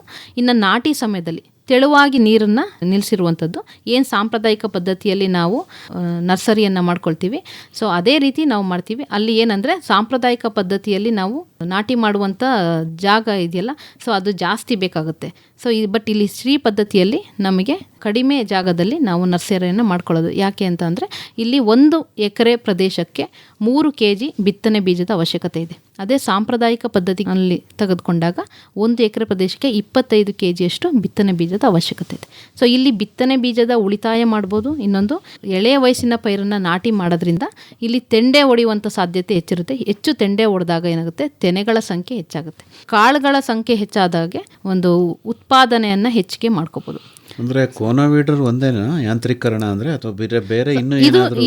ಈಗ ನಾನು ಹೇಳಿದ್ದು ಬರೀ ಶ್ರೀ ಪದ್ಧತಿ ಒಂದೇ. ಇನ್ನು ಯಾಂತ್ರೀಕೃತ ಶ್ರೀ ಪದ್ಧತಿ ಅಂತ ಹೇಳಿದ್ರೆ ನಾಟಿ ಸಮಯದಲ್ಲಿ ನಾವು ಕೈಯಿಂದ ನಾಟಿ ಮಾಡೋದ್ರ ಬದಲು ಯಾಂತ್ರೀಕರಣವಾಗಿ, ಅಂದರೆ ಮೆಷಿನ್ ಪ್ಲಾಂಟಿಂಗ್ ಅಂತ ಹೇಳ್ತೀವಿ, ಮೆಷಿನ್ ಸಹಾಯದಿಂದ ನಾವು ನಾಟಿಯನ್ನು ಮಾಡುವಂಥದ್ದು. ಸೊ ಇಲ್ಲಿ ಏನಂದರೆ ನರ್ಸರಿ ಮಾಡುವಂಥ ವಿಧಾನ ಬೇರೆ ರೀತಿ ಇರುತ್ತೆ. ನಾವು ಕೈಯಿಂದ ನಾಟಿ ಮಾಡುವಾಗ ಸಸಿ ಮಡಿಯಲ್ಲಿ ನಾವು ಬೀಜವನ್ನು ಬಿತ್ತನೆ ಮಾಡ್ತೀವಿ. ಆದರೆ ಯಾಂತ್ರೀಕೃತ ಶ್ರೀ ಪದ್ಧತಿಯಲ್ಲಿ ಬಂದಾಗ ಟ್ರೇಗಳು, ಪ್ಲಾಸ್ಟಿಕ್ ಟ್ರೇಗಳಲ್ಲಿ ನಾವು ನರ್ಸರಿಯನ್ನು ಮಾಡ್ಕೋಬೋದು. ಇಲ್ಲಾಂದರೆ ಐರನ್ ಫ್ರೇಮ್ಗಳಂತ ಸಿಗುತ್ತೆ. ಸೊ ಏರು ಸಸಿ ಮಡಿಗಳಲ್ಲಿ ಐರನ್ ಫ್ರೇಮ್ಗಳನ್ನ ಬಳಕೆ ಮಾಡಿ ಒಂದು ಮ್ಯಾಟ್ ರೂಪದಲ್ಲಿ, ಅದನ್ನು ಎತ್ತಿದಾಗ ಮ್ಯಾಟ್ ರೂಪದಲ್ಲಿ ಬರುವಂಥದ್ದು ಇದಿರುತ್ತೆ. ಸೊ ಆ ರೀತಿ ನಾವು ನರ್ಸರಿಯನ್ನು ಮಾಡ್ಕೋಬೋದು. ಸೊ ಟ್ರೇಗಳು ಅಂತ ಹೇಳಿದ್ನಲ್ಲ, ಪ್ಲಾಸ್ಟಿಕ್ ಟ್ರೇಗಳಲ್ಲಿ ನಾವು ಹುಡಿ ಮಣ್ಣು, ಚೆನ್ನಾಗಿ ಪುಡಿಯಾಗಿರುವಂಥ ಮಣ್ಣಿನ ಜೊತೆಗೆ ಚೆನ್ನಾಗಿ ಪುಡಿಯಾಗಿರುವಂಥ ಕೊಟ್ಟಿಗೆ ಗೊಬ್ಬರವನ್ನು ಸಮ ಪ್ರಮಾಣದಲ್ಲಿ 1% ಸಮ ಪ್ರಮಾಣದಲ್ಲಿ ಮಿಶ್ರಣ ಮಾಡಿ ಟ್ರೇಗಳಿಗೆ ಹಾಕಿ ಅದ್ರ ಮೇಲೆ ಸಣ್ಣದಾಗಿ ಕುಡಿ ಮೊಳಕೆ ಬಂದಿರುವಂಥ ಬೀಜವನ್ನು ಉದುರಿಸ್ಬೇಕು. ಅದರ ಮೇಲೆ ನಂತರ ಮತ್ತೆ ಮಣ್ಣು ಮತ್ತು ಕೊಟ್ಟಿಗೆ ಗೊಬ್ಬರವನ್ನು ಮುಚ್ಚಬೇಕು. ತೆಳುವಾಗಿ ನೀರನ್ನು ಹಾಯಿಸ್ತಾ ಬರಬೇಕು. ಒಂದು 10 ರಿಂದ 12 ದಿನದ ನಂತರ ಅದು ಪೈರುಗಳು ನಮಗೆ ನಾಟಿಗೆ ಸಿದ್ಧವಾಗಿರ್ತವೆ. ಸೊ ಈ ಟ್ರೇಯಲ್ಲಿ ಏನು ನಾವು ತೆಗೆದುಕೊಂಡಾಗ ಮ್ಯಾಟ್ ರೂಪದಲ್ಲಿ ಬರುವಂಥದ್ದನ್ನ ಮೆಷಿನ್ಗಳಿಗೆ ಹಾಕಿ ಡೈರೆಕ್ಟಾಗಿ ಅದನ್ನು ನಾಟಿಗೆ ಬಳಸ್ಬೋದು. ಸೊ ಇಲ್ಲಿ ಸಾಂಪ್ರದಾಯಿಕ ಪದ್ಧತಿಗೆ ಹೋಲಿಕೆ ಮಾಡಿದಾಗ ನಾಟಿಗೆ ಬೇಕಾಗುವಂಥ ಆಳುಗಳ ಸಂಖ್ಯೆ ಬಹಳ ಕಡಿಮೆ. ಸೊ ಕೇವಲ 2 ಅಥವಾ 3 ಆಳುಗಳಲ್ಲಿ ಒಂದು ದಿನಕ್ಕೆ 2.5 ಎಕರೆಯಷ್ಟು ಪ್ರದೇಶವನ್ನು ನಾವು ನಾಟಿ ಮಾಡ್ಬೋದು. ಸೊ ಇಲ್ಲಿ ಯಾಕೆಂದರೆ ಸಾಲುಗಳ ಮಧ್ಯೆ ಒಂದು ನಿರ್ದಿಷ್ಟ ಅಂತರ ಇರುತ್ತೆ. ಸಸಿಗಳ ನಡುವೆ ನಿರ್ದಿಷ್ಟ ಅಂತರ ಇರಲ್ಲ. ಸೊ ಸಾಲಿನಲ್ಲಿ ನಾಟಿ ಮಾಡ್ಕೊಂಡು ಹೋಗ್ತದೆ. ಸೊ ಅದನ್ನು ನಾವು ಒಂದು 10 ರಿಂದ 12 ದಿನ ನಂತರ ಅದನ್ನು ವಿರಳ ಮಾಡ್ಬೋದು. ಸಾಧ್ಯ ಆದರೆ ಎಲ್ಲೆಲ್ಲಿ ಹೆಚ್ಚು ಒತ್ತಾಗಿರುತ್ತೋ ಅಂಥದನ್ನ ವಿರಳ ಮಾಡ್ಬೋದು. ಸೊ ಇಲ್ಲ ಅಂದರೆ ಅದನ್ನು ಅದೇ ರೀತಿ ನಾವು ಅದನ್ನು ಉತ್ಪಾದನೆಯನ್ನು ಮಾಡ್ಬೋದು. ಸೊ ಸಾಂಪ್ರದಾಯಿಕ ಪದ್ಧತಿಗೆ ಹೋಲಿಕೆ ಮಾಡಿದಾಗ ಇಲ್ಲಿ ಎಲ್ಲೆಲ್ಲಿ ನಾವು ಅಂದರೆ ನರ್ಸರಿ ಮಾಡೋದ್ರಿಂದ ಹಿಡಿದು ಅದನ್ನು ನೀರನ್ನು ಹಾಯಿಸುವಂಥ ಇರ್ಬೋದು, ಮತ್ತು ಪೋಷಕಾಂಶಗಳ ನಿರ್ವಹಣೆ ಇರ್ಬೋದು, ಇದೆಲ್ಲ ಬಹಳ ವ್ಯತ್ಯಾಸಗಳು ಬಹಳ ಇದೆ. ಸೊ ಒಂದು ನೀರನ್ನು ಪೋಲಾಗದೇ ಇರೋ ರೀತಿ ಉಳಿತಾಯ ಮಾಡ್ಬೋದು. ಆಳುಗಳ ಕಡಿಮೆ ಇರುತ್ತೆ. ಮತ್ತು ತೆಂಡೆಗಳು ಸಾಂಪ್ರದಾಯಿಕ ಪದ್ಧತಿಯಲ್ಲಿ ನಾವು 10 ರಿಂದ 12 ತೆಂಡೆಗಳು ಒಂದು ಗುಣಿಗಳಿಗೆ ನಾವು ನೋಡ್ತೀವಿ. ಅದೇ ಶ್ರೀ ಪದ್ಧತಿಯಲ್ಲಾದರೆ ನಮಗೆ 30 ರಿಂದ 35 ತೆಂಡೆಗಳು ಹೊಡೆಯುತ್ತವೆ. ಸೊ ಹಾಗಾಗಿ ಇಳುವರಿ ಸಹ ಒಂದು 30% ಅಷ್ಟು ಇಳುವರಿ ಸಹ ನಾವು ಹೆಚ್ಚಾಗಿ ತೆಗೆದುಕೊಳ್ಬೋದು. ಶ್ರುತಿ ಅವರೇ, ಈಗ ನೇರ ಭತ್ತದ ಬಿತ್ತನೆ ಅಂತಂದರೆ ಕೂರ್ಗೆನಲ್ಲಿ ಬಿತ್ತನೆ ಮಾಡ್ಬೋದು ಅಂತ ಹೇಳಿದ್ರಲ್ವಾ? ಹೌದು. ಅದ್ರ ಬಗ್ಗೆ ಇನ್ನೊಂದಷ್ಟು ಹೇಳ್ಬೋದಾ? ಈಗ ರಾಗಿನೂ ಕೂಡ ನಾವು ಕೂರ್ಗೆನಲ್ಲೇ ಬಿತ್ತೀವಿ. ಹೌದು. ಅದೇ ಥರ ಕೂರಿಗೆನಲ್ಲಿ ನೀವು ಹೇಗೆ ರಾಗಿ, ಜೋಳ ಅಥವಾ ಇತರೆ ಧಾನ್ಯಗಳನ್ನು ಬಿತ್ತನೆ ಮಾಡ್ತೀವಿ, ಅದೇ ರೀತಿ ಭತ್ತವನ್ನು ಸಹ ಕೂರಿಗೆ ಸಹಾಯದಿಂದ ಬಿತ್ತನೆ ಮಾಡೋದು. ಅಂದ್ರೆ ಮಣ್ಣಿನ ಸಿದ್ಧತೆ, ಜಮೀನಿನ ಸಿದ್ಧತೆ ಒಂದು ಮುಖ್ಯವಾಗಿ ಸಮತಟ್ಟಾಗಿರಬೇಕು. ನಮಗೆ ಕೂರಿಗೆಯನ್ನು ಹಾಯಿಸಿದಾಗ ಯಾವುದೇ ರೀತಿ ಬೀಜಗಳು ವ್ಯತ್ಯಾಸ ಆಗದಂತೆ ಸಮನಾಗಿ ಬೀಳಬೇಕು. ಅಂದ್ರೆ ಜಮೀನನ್ನು ಕೆಸರು ಮಡಿ ಮಾಡ್ತೀವಲ್ಲ, ಆ ಥರ ಮಾಡೋ ಇಲ್ಲ ಆ ಥರ ಏನಿಲ್ಲ. ನಾವು ಇತರೆ ಬೇರೆ ಒಣ ಬೇಸಾಯದಲ್ಲಿ ಅಥವಾ ಉಡಿ ಮಣ್ಣಿನಲ್ಲಿ ಬೆಳೀತಕ್ಕಂಥ ಧಾನ್ಯಗಳಿಗೆ ಯಾವ ರೀತಿ ಜಮೀನಿನ ಸಿದ್ಧತೆ ಮಾಡ್ಕೋತೀವಿ, ಅದೇ ರೀತಿ ಒಣ ಪದ್ಧತಿನಲ್ಲೇ ಕೂರಿಗೆಯನ್ನು ಹಾಯಿಸ್ತಕ್ಕಂಥದ್ದು. ಮೊಳಕೆ ಬಂದಿರೋ ಬೀಜ ಬಿತ್ತನೆ ಮಾಡ್ಬೇಕಾ? ಇಲ್ಲ, ನೇರವಾಗಿ ನಾವು ಮೊಳಕೆ ಕಟ್ಟದೇ ಇರತಕ್ಕಂಥ ಒಣ ಬೀಜವನ್ನೇ ಕೂರಿಗೆನಲ್ಲಿ ಬಿತ್ತನೆ ಮಾಡ್ಕೊಂಡು ಹೋಗ್ಬೋದು. ಆ ಸಾಲುಗಳಲ್ಲಿ ಬೀಜ ಬಿದ್ದಿರುತ್ತೆ. ಆ ನಂತರ ನಾವು ಮೇಲೆ ನೀರನ್ನು ಹಾಯಿಸ್ತೀವಿ. ಆ ಒಂದು ಬೀಜಗಳು ಕೂರಿಗೆ ಸಾಲಿನಲ್ಲಿ ಬಂದಿರುತ್ತೆ. ಆ ಸಾಲಿನಲ್ಲಿ ಇರೋದ್ರಿಂದ ನಿಮಗೆ ಆ ಸಸ್ಯ ಸಂಖ್ಯೆ ಏನಾದರೂ ಒತ್ತೊತ್ತಾಗಿದೆ ಅಂತ ಹೇಳಿದ್ರೆ ತೆಳು ಮಾಡ್ಕೋಬೋದು, ಅಥವಾ ಅದೇ ರೀತಿ ನಿರ್ವಹಣೆಯನ್ನು ಮಾಡ್ಕೋಬೋದು. ಓಕೆ. ಈಗ ಕೂರಿಗೆ ಬಿತ್ತನೆಯಲ್ಲಿ ಮತ್ತೆ ನಂತರದ ದಿನದಲ್ಲಿ ನೀರು ಕೊಡ್ತೀವಿ ಅಂತಂದ್ರೆ ಯಾವ ರೀತಿ? 5 ರಿಂದ 6 ದಿನಗಳಿಗೆ ಒಂದು ಬಾರಿ ತೇವಾಂಶವನ್ನು ಕಾಪಾಡಿಕೊಂಡ್ರೆ ಸಾಕು. ಈ ಥರ ಏನು ಜಮೀನುಗಳಲ್ಲಿ ನಾವು ಮಾಡ್ತೀವಿ. ಅದೇ ರೀತಿ ಅಳವಡಿಕೆ ಮಾಡ್ಬೋದಾ? ಸ್ಪ್ರಿಂಕ್ಲರ್ನು ಕೂಡ ಅಳವಡಿಕೆ ಮಾಡ್ಕೋತೀವಿ. ಆದರೆ ಹೂ ಬಿಡೋ ಹಂತ ಶುರು ಆದಮೇಲೆ ಸ್ಪ್ರಿಂಕ್ಲರ್ಗಳ ಬಳಕೆಯನ್ನು ನಾವು ಮಾಡೋದಿಲ್ಲ. ಯಾಕಂದರೆ ಪರಾಗರೇಣುಗಳ ಒಂದು ಉದುರುವಿಕೆ ಸ್ಟಾರ್ಟ್ ಆಗಿಬಿಡುತ್ತೆ ಸ್ಪ್ರಿಂಕ್ಲರ್ ಹಾಕಿದ್ರೆ. ಈಗ ಭತ್ತ ಬೆಳೆಯೋಕ್ಕೆ ನಮಗಿರೋ ಪ್ರಧಾನವಾದ ಸಮಸ್ಯೆ ನೀರಿಂದೆ. ಹೌದು ಅಲ್ವೇ? ಅದು ಬಿಟ್ಟು ಬೇರೆ ಇನ್ಯಾವ ಸಮಸ್ಯೆನೂ ಇಲ್ಲ. ಬೀಜ ಇದೆ, ಗೊಬ್ಬರ ಇದೆ, ಔಷಧಿ ಇದೆ. ಒಂದು ನೀರಿನ ಸಮಸ್ಯೆ, ಇನ್ನೊಂದು ಆಳುಗಳ ಸಮಸ್ಯೆ. ಅಲ್ಲ, ನೀರಿಂದ ಈಗ ಪ್ರಧಾನವಾದ ಸಮಸ್ಯೆ ಅಂತ ಅನ್ಕೊಳ್ಳೋಣ. ಈಗ ಮುಂದಿನ ದಿನದಲ್ಲಿ ಭತ್ತವನ್ನು ಬೆಳೆಯೋರಿಗೆ ನಿಮ್ಮ ಸಲಹೆ ಏನು? ಮುಂದಿನ ದಿನಗಳಲ್ಲಿ ಈಗ ನಾವು ಆಲ್ರೆಡಿ ಆಗಸ್ಟ್ ಹಂತಕ್ಕೆ ತಲುಪಿರೋದ್ರಿಂದ ಮೊದಲನೇ ವಾರದಲ್ಲಿ ಇದ್ದೀವಿ. ಆಗಸ್ಟ್ ಮೊದಲನೇ ವಾರದಲ್ಲಿದ್ದೀವಿ. ಈ ಹಂತದಲ್ಲಿ ನೀವು ನಿಮಗೆ ಕಾಲುವೆ ನೀರು ಕೊಡ್ತಾರೆ, ನೀರು ಬರ್ತಾ ಇದೆ ಅಥವಾ ನಿಮ್ಮ ನೀರಿನ ಲಭ್ಯತೆ ಇದೆ ಅಂತ ಹೇಳಿದ್ರೆ, ಯಾರು ಸಾಂಪ್ರದಾಯಿಕ ಪ್ರದೇಶಗಳಲ್ಲಿ ಕೆಸರು ಮಡಿನಲ್ಲೇ ಭತ್ತವನ್ನು ಬೆಳ್ಕೊಂಡು ಬಂದಿದ್ದೀರ ಅಂಥವರು ಜಮೀನನ್ನು ಸಿದ್ಧಪಡಿಸ್ಕೊಂಡು ನೀವು ಮೊಳಕೆ ಕಟ್ಟಿದ ಭತ್ತವನ್ನು ಡ್ರಮ್ ಸೀಡರ್ ಮುಖಾಂತರ ಬಿತ್ತನೆ ಮಾಡ್ಕೊಳ್ತಕ್ಕಂಥದ್ದು ಬಹಳ ಸೂಕ್ತ. ಜೊತೆಗೆ ಇನ್ನು ನಮ್ಮದು ಒಣ ಜಮೀನು, ನಮಗೂ ಭತ್ತ ಬೆಳಿಬೇಕು ಅಂತ ಆಸೆ ಇದೆ, ಆದರೆ ಕೆಸರಿರ್ತಕ್ಕಂಥ ಜಮೀನು ನಮ್ಮದಲ್ಲ ಅನ್ನತಕ್ಕಂಥವ್ರು ನೇರವಾಗಿ ಗುಣಿಗಳಲ್ಲಿ ಬಿತ್ತನೆ ಮಾಡ್ತಕ್ಕಂಥದ್ದು ಅಥವಾ ಸಾಲು ಬಿತ್ತನೆಯನ್ನು ಮಾಡ್ತಕ್ಕಂಥದ್ದು. ಅಲ್ಲಿ ಮುಖ್ಯವಾಗಿ ಅವರು ಕಳೆ ನಿರ್ವಹಣೆಯನ್ನು ಆರಂಭಿಕ ಹಂತದಲ್ಲಿ ಅಂದರೆ 30 ರಿಂದ 45 ದಿನಗಳವರೆಗೆ ನಾವು ಮೊದಲನೇದಾಗಿ ಒಂದು 3 ರಿಂದ 5 ದಿನಗಳವರೆಗೆ ಒಂದು ಕಳೆನಾಶಕವನ್ನು ಹಾಕ್ಕೋಬೇಕು. ಆ ನಂತರ 2 ರಿಂದ 3 ಬಾರಿ ಅಂತರ ಬೇಸಾಯವನ್ನು ಮಾಡಿ ಕಳೆ ನಿರ್ವಹಣೆ ಮಾಡಿಕೊಂಡು ಮಣ್ಣಿನ ತೇವಾಂಶಕ್ಕೆ ಅನುಗುಣವಾಗಿ ವಾರಕ್ಕೊಂದು ಬಾರಿ ನೀರನ್ನ ಕಟ್ಕೊಂಡ್ರೆ ಹೇಳ್ತಾ ಇರುವಂತಹ ನೇರ ಬಿತ್ತನೆಯಿಂದ ಎಷ್ಟು ನೀರು ಉಳಿತಾಯ ಆಗ್ಬೋದು ಅಂತ? 30 ರಿಂದ 40% ಅಂತ ಹೇಳಿದ್ವಿ. ಅಂದರೆ ಉದಾಹರಣೆಗೆ ಈಗ ನಮಗೆ ಸಾಂಪ್ರದಾಯಿಕ ಪದ್ಧತಿನಲ್ಲಿ ನಾಟಿ ಮಾಡ್ತಕ್ಕಂಥ ಒಂದು ಪದ್ಧತಿನಲ್ಲಿ 1 kg ಭತ್ತವನ್ನು ಬೆಳಿಲಿಕ್ಕೆ ಸುಮಾರು 3 ರಿಂದ 4 ಸಾವಿರ ನೀರು ಖರ್ಚಾಗುತ್ತೆ ಅಂತ ಹೇಳ್ತೀವಿ. 3 ರಿಂದ 4 ಸಾವಿರ ಲೀಟ್ರು ನೀರು ಖರ್ಚಾಗುತ್ತೆ ಅಂತ ಹೇಳ್ತೀವಿ. ಅದೇ ನಮಗೆ ನೇರ ಬಿತ್ತನೆ ಮಾಡಿದ ಮೂಲಕ ಅಥವಾ ಅರೆ ನೀರಾವರಿ ಪದ್ಧತಿಯಲ್ಲಿ ನಾವು ಭತ್ತವನ್ನು ಬೆಳೆದಾಗ ನಮಗೆ ಬರೀ 1.5 ರಿಂದ 2 ಸಾವಿರ ಲೀಟರ್ನಷ್ಟು ನೀರು 1 kg ಭತ್ತವನ್ನು ಬೆಳಿಲಿಕ್ಕೆ ಬೇಕಾಗುತ್ತೆ ಅಂತ ಹೇಳ್ತೀವಿ. ಏನಾದರೂ ಸಲಹೆ ಇದೆಯಾ? ಅಂತಿಮವಾದ ಸಲಹೆ ಡಾಕ್ಟರ್ ಸೌಮ್ಯಲತಾ ಅವರೇ. ಪ್ರಸ್ತುತ ಪರಿಸ್ಥಿತಿಯಲ್ಲಿ ಏನು ಕಾಲುವೆ ನೀರು ತಡವಾಗಿ ಹರಿಸೋದ್ರಿಂದ ಮತ್ತು ತಡವಾದ ಮುಂಗಾರು ಏನು ಇತ್ತೀಚಿನ ದಿನಗಳಲ್ಲಿ ಮುಂಗಾರು ಸರಿಯಾದ ಸಕಾಲಕ್ಕೆ ಆಗದೇ ಇರೋದ್ರಿಂದ ಏನು ನಾವು ಭತ್ತವನ್ನು ಬೆಳೀಲಿಕ್ಕೆ ಒಂದು ಆಸಕ್ತಿ ಇರುವಂಥ ರೈತರು ಎಲ್ಲೆಲ್ಲಿ ನೀರಿನ ಅಭಾವ ಇರುತ್ತೋ ಅಂಥ ಕಡೆ ಈ ಒಣ ಬೇಸಾಯ ಪದ್ಧತಿಯನ್ನು ಸರಿಯಾದ ಸಂಯುಕ್ತ ಉತ್ಪಾದನಾ ತಾಂತ್ರಿಕತೆಗಳನ್ನು ಒಳಗೊಂಡಂತೆ ಬೀಜೋಪಚಾರದಿಂದ ಹಿಡಿದು ಮುಖ್ಯ ಭೂಮಿ ಸಿದ್ಧತೆಯಿಂದ ಹಿಡಿದು ಪೋಷಕಾಂಶಗಳ ನಿರ್ವಹಣೆ, ನೀರಿನ ನಿರ್ವಹಣೆ ಅಂದರೆ ಸಂದಿಗ್ಧ ಹಂತಗಳಲ್ಲಿ ಸರಿಯಾದ ಟೈಮಿಗೆ ಪೋಷಕಾಂಶ ಇರ್ಬೋದು, ನೀರಿನ ನಿರ್ವಹಣೆ ಇರ್ಬೋದು, ಕಳೆ ನಿರ್ವಹಣೆ ಇರ್ಬೋದು, ಇವಿಷ್ಟವನ್ನು ಸಂಯುಕ್ತ ರೂಪದಲ್ಲಿ ಏನು ಉತ್ಪಾದನಾ ತಾಂತ್ರಿಕತೆಗಳನ್ನ ಅಳವಡಿಸ್ಕೊಂಡಾಗ ಖಂಡಿತವಾಗಿ ಭತ್ತವನ್ನು ಬೆಳೆಯುವಂಥ ಏನು ಆಸಕ್ತಿ ಇರುವಂಥ ರೈತರು, ಈ ಕೊನೆ ಭಾಗದ ರೈತರು ಸಹ ಹೆಚ್ಚಿನ ಲಾಭದಾಯಕ ಒಂದು ನಿಮ್ಮ VC ಫಾರಮಲ್ಲೂ ಇದೇ ರೀತಿ ಭತ್ತ ಬೆಳಿತೀರಮ್ಮ ನೀವು ಮುಂದಿನ ದಿನದಲ್ಲಿ? ಖಂಡಿತವಾಗಿ ಸರ್, ಯಾಕೆಂದರೆ ಬರಗಾಲದ ಪರಿಸ್ಥಿತಿ ಎಲ್ಲರಿಗೂ ಒಂದೇ ಅಲ್ಲ. ನಮ್ಮಲ್ಲೂ ಸಹ ನೀರಿನ ಅಭಾವ ಈಗ ಯಥೇಚ್ಛವಾಗಿ ಕಾಣ್ತಿರೋದ್ರಿಂದ ನಾವು ಎಲ್ಲಿ ಕಡಿಮೆ ನೀರಿನ ಅವಶ್ಯಕತೆ ಇರುವಂಥ ಬೆಳೆಗಳಿದ್ದಾವೋ ಅಂಥ ಬೆಳೆಗಳನ್ನ ಅಳವಡಿಸ್ಕೊಳ್ಳಿಕ್ಕೆ ಆಗಲೇ ನಾವು ಒಂದು ಕ್ರಮವನ್ನು ವಹಿಸ್ಕೊಂಡಿದ್ದೀವಿ. ಈಗಾಗಲೇ ನಮ್ಮ ರೈತರು ಭತ್ತ ಬೆಳೀತಕ್ಕಂಥವ್ರು ನೀರಿನ ನಿರೀಕ್ಷೆಯಲ್ಲಿರ್ತಕ್ಕಂಥವ್ರು ಆಗಸ್ಟ್ ಭಾಗದಲ್ಲಿ ತಲುಪಿರೋದ್ರಿಂದ ತಡವಾದ ಮುಂಗಾರಿಗೆ ಸೂಕ್ತ ತಳಿಗಳು ಅಂತ ಏನು ಶಿಫಾರಸು ಮಾಡಿದ್ದೀವಿ ಆ ತಳಿಗಳನ್ನು ಬಳಸ್ಕೊಳ್ತಕ್ಕಂಥದ್ದು ಭಾಳ ಮುಖ್ಯ ಆಗುತ್ತೆ. ಈಗ ನಮ್ಮ ಭಾಗದ ರೈತರಿಗೆ ಅಂದರೆ ನಮ್ಮ ಒಂದು ವಲಯ ವ್ಯಾಪ್ತಿಗೆ ಬರ್ತಕ್ಕಂಥ ರೈತರು ಮುಖ್ಯವಾಗಿ ರಕ್ಷಾ ಅಂತಕ್ಕಂಥ ತಳಿ ಇರ್ಬೋದು, MTU 1010 ಅಂತಕ್ಕಂಥ ತಳಿ ಇರ್ಬೋದು, ರಾಶಿ ಅಂತಕ್ಕಂಥ ತಳಿ ಇರ್ಬೋದು, KMP 225 ಮತ್ತು RNR 15048 ಈ ತಳಿಗಳನ್ನ ಬಿತ್ತನೆಗೆ ಆಯ್ಕೆ ಮಾಡ್ಕೊಳ್ತಕ್ಕಂಥದ್ದು ಭಾಳ ಸೂಕ್ತ ಅಂತ ಹೇಳಲಿಕ್ಕೆ ಬಯಸ್ತೇನೆ.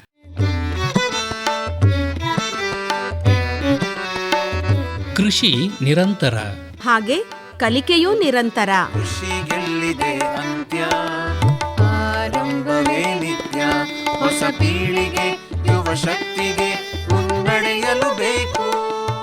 ಆತ್ಮೀಯರೇ, ಕೃಷಿ ಸಂಶೋಧನಾ ಸಂಸ್ಥೆಯೊಂದಿಗೆ ಬೇಸಾಯ ಕಲಿಯುವ ಆಸಕ್ತಿ ನಿಮಗಿದೆಯೇ? ನವೀನ ತಾಂತ್ರಿಕತೆಗಳನ್ನು ಜಮೀನಿನಲ್ಲಿ ಅಳವಡಿಸುವ ಆಸೆಯೂ ಇದೆಯೇ? ಹಾಗಿದ್ದರೆ ತಪ್ಪದೇ ಆಲಿಸಿ ಕೃಷಿ ದೀವಿಗೆ. ಕೃಷಿ ದೀವಿಗೆ ಹೊಸ ಬೆಳಕಿಗೆ ಬೇಕು. ಕೃಷಿ ದೀವಿಗೆ ಮೈಸೂರು ಬಾನುಲಿಯಲ್ಲಿ ಪ್ರತಿ ಸೋಮವಾರ ಸಂಜೆ 6:50 ಕೃಷಿ ರಂಗದಲ್ಲಿ ಸಂಶೋಧನಾ ಸಂಸ್ಥೆಯೊಂದಿಗೆ ಕೃಷಿ ಕಲಿಕೆ ಕುರಿತ ಬಾನುಲಿ ಸರಣಿ ಕೃಷಿ ದೀವಿಗೆ. ಕೃಷಿ ದೀವಿಗೆ ಹೊಸ ಬೆಳಕಿಗೆ ಬೇಕು. ಕೃಷಿ ದೀವಿಗೆ. ಹೆಚ್ಚಿನ ಮಾಹಿತಿಗೆ ತಮ್ಮನ್ನೇ ನೇರವಾಗಿ ಸಂಪರ್ಕ ಮಾಡಬೇಕು ಅಂದರೆ ಸಂಪರ್ಕಕ್ಕಾಗಿ ತಮ್ಮ ಮೊಬೈಲ್ ಸಂಖ್ಯೆ ಏನು ಕನ್ನಡದಲ್ಲಿ ಹೇಳ್ಬೋದಾ ಮೇಡಮ್ ಡಾಕ್ಟರ್ ಶ್ರುತಿ ಅವರೇ? ನನ್ನ ದೂರವಾಣಿ ಸಂಖ್ಯೆ 9686945651. ಇನ್ನೊಮ್ಮೆ ಹೇಳ್ತೀರಾ? 9686945651. ಇನ್ನೂ ಒಂದು ಸರಿ ಹೇಳ್ಬಿಡಿ.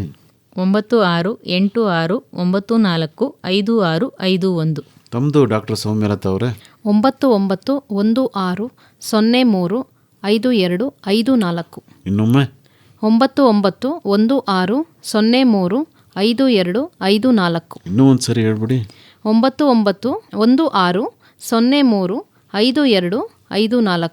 ಒಳ್ಳೆಯದು ಡಾಕ್ಟರ್ ಶ್ರುತಿ ಅವರೇ ಹಾಗೂ ಡಾಕ್ಟರ್ ಸೌಮ್ಯಲತಾ ಅವರೇ, ಭತ್ತದ ನೇರ ಬಿತ್ತನೆ ಬೇಸಾಯ ತಾಂತ್ರಿಕತೆಗಳಿಗೆ ಸಂಬಂಧಪಟ್ಟಂತೆ ಉಪಯುಕ್ತವಾದ ಮಾಹಿತಿ ನೀಡಿದ್ರಿ. ವಂದನೆಗಳು, ನಮಸ್ಕಾರ. ಧನ್ಯವಾದಗಳು. ಧನ್ಯವಾದಗಳು.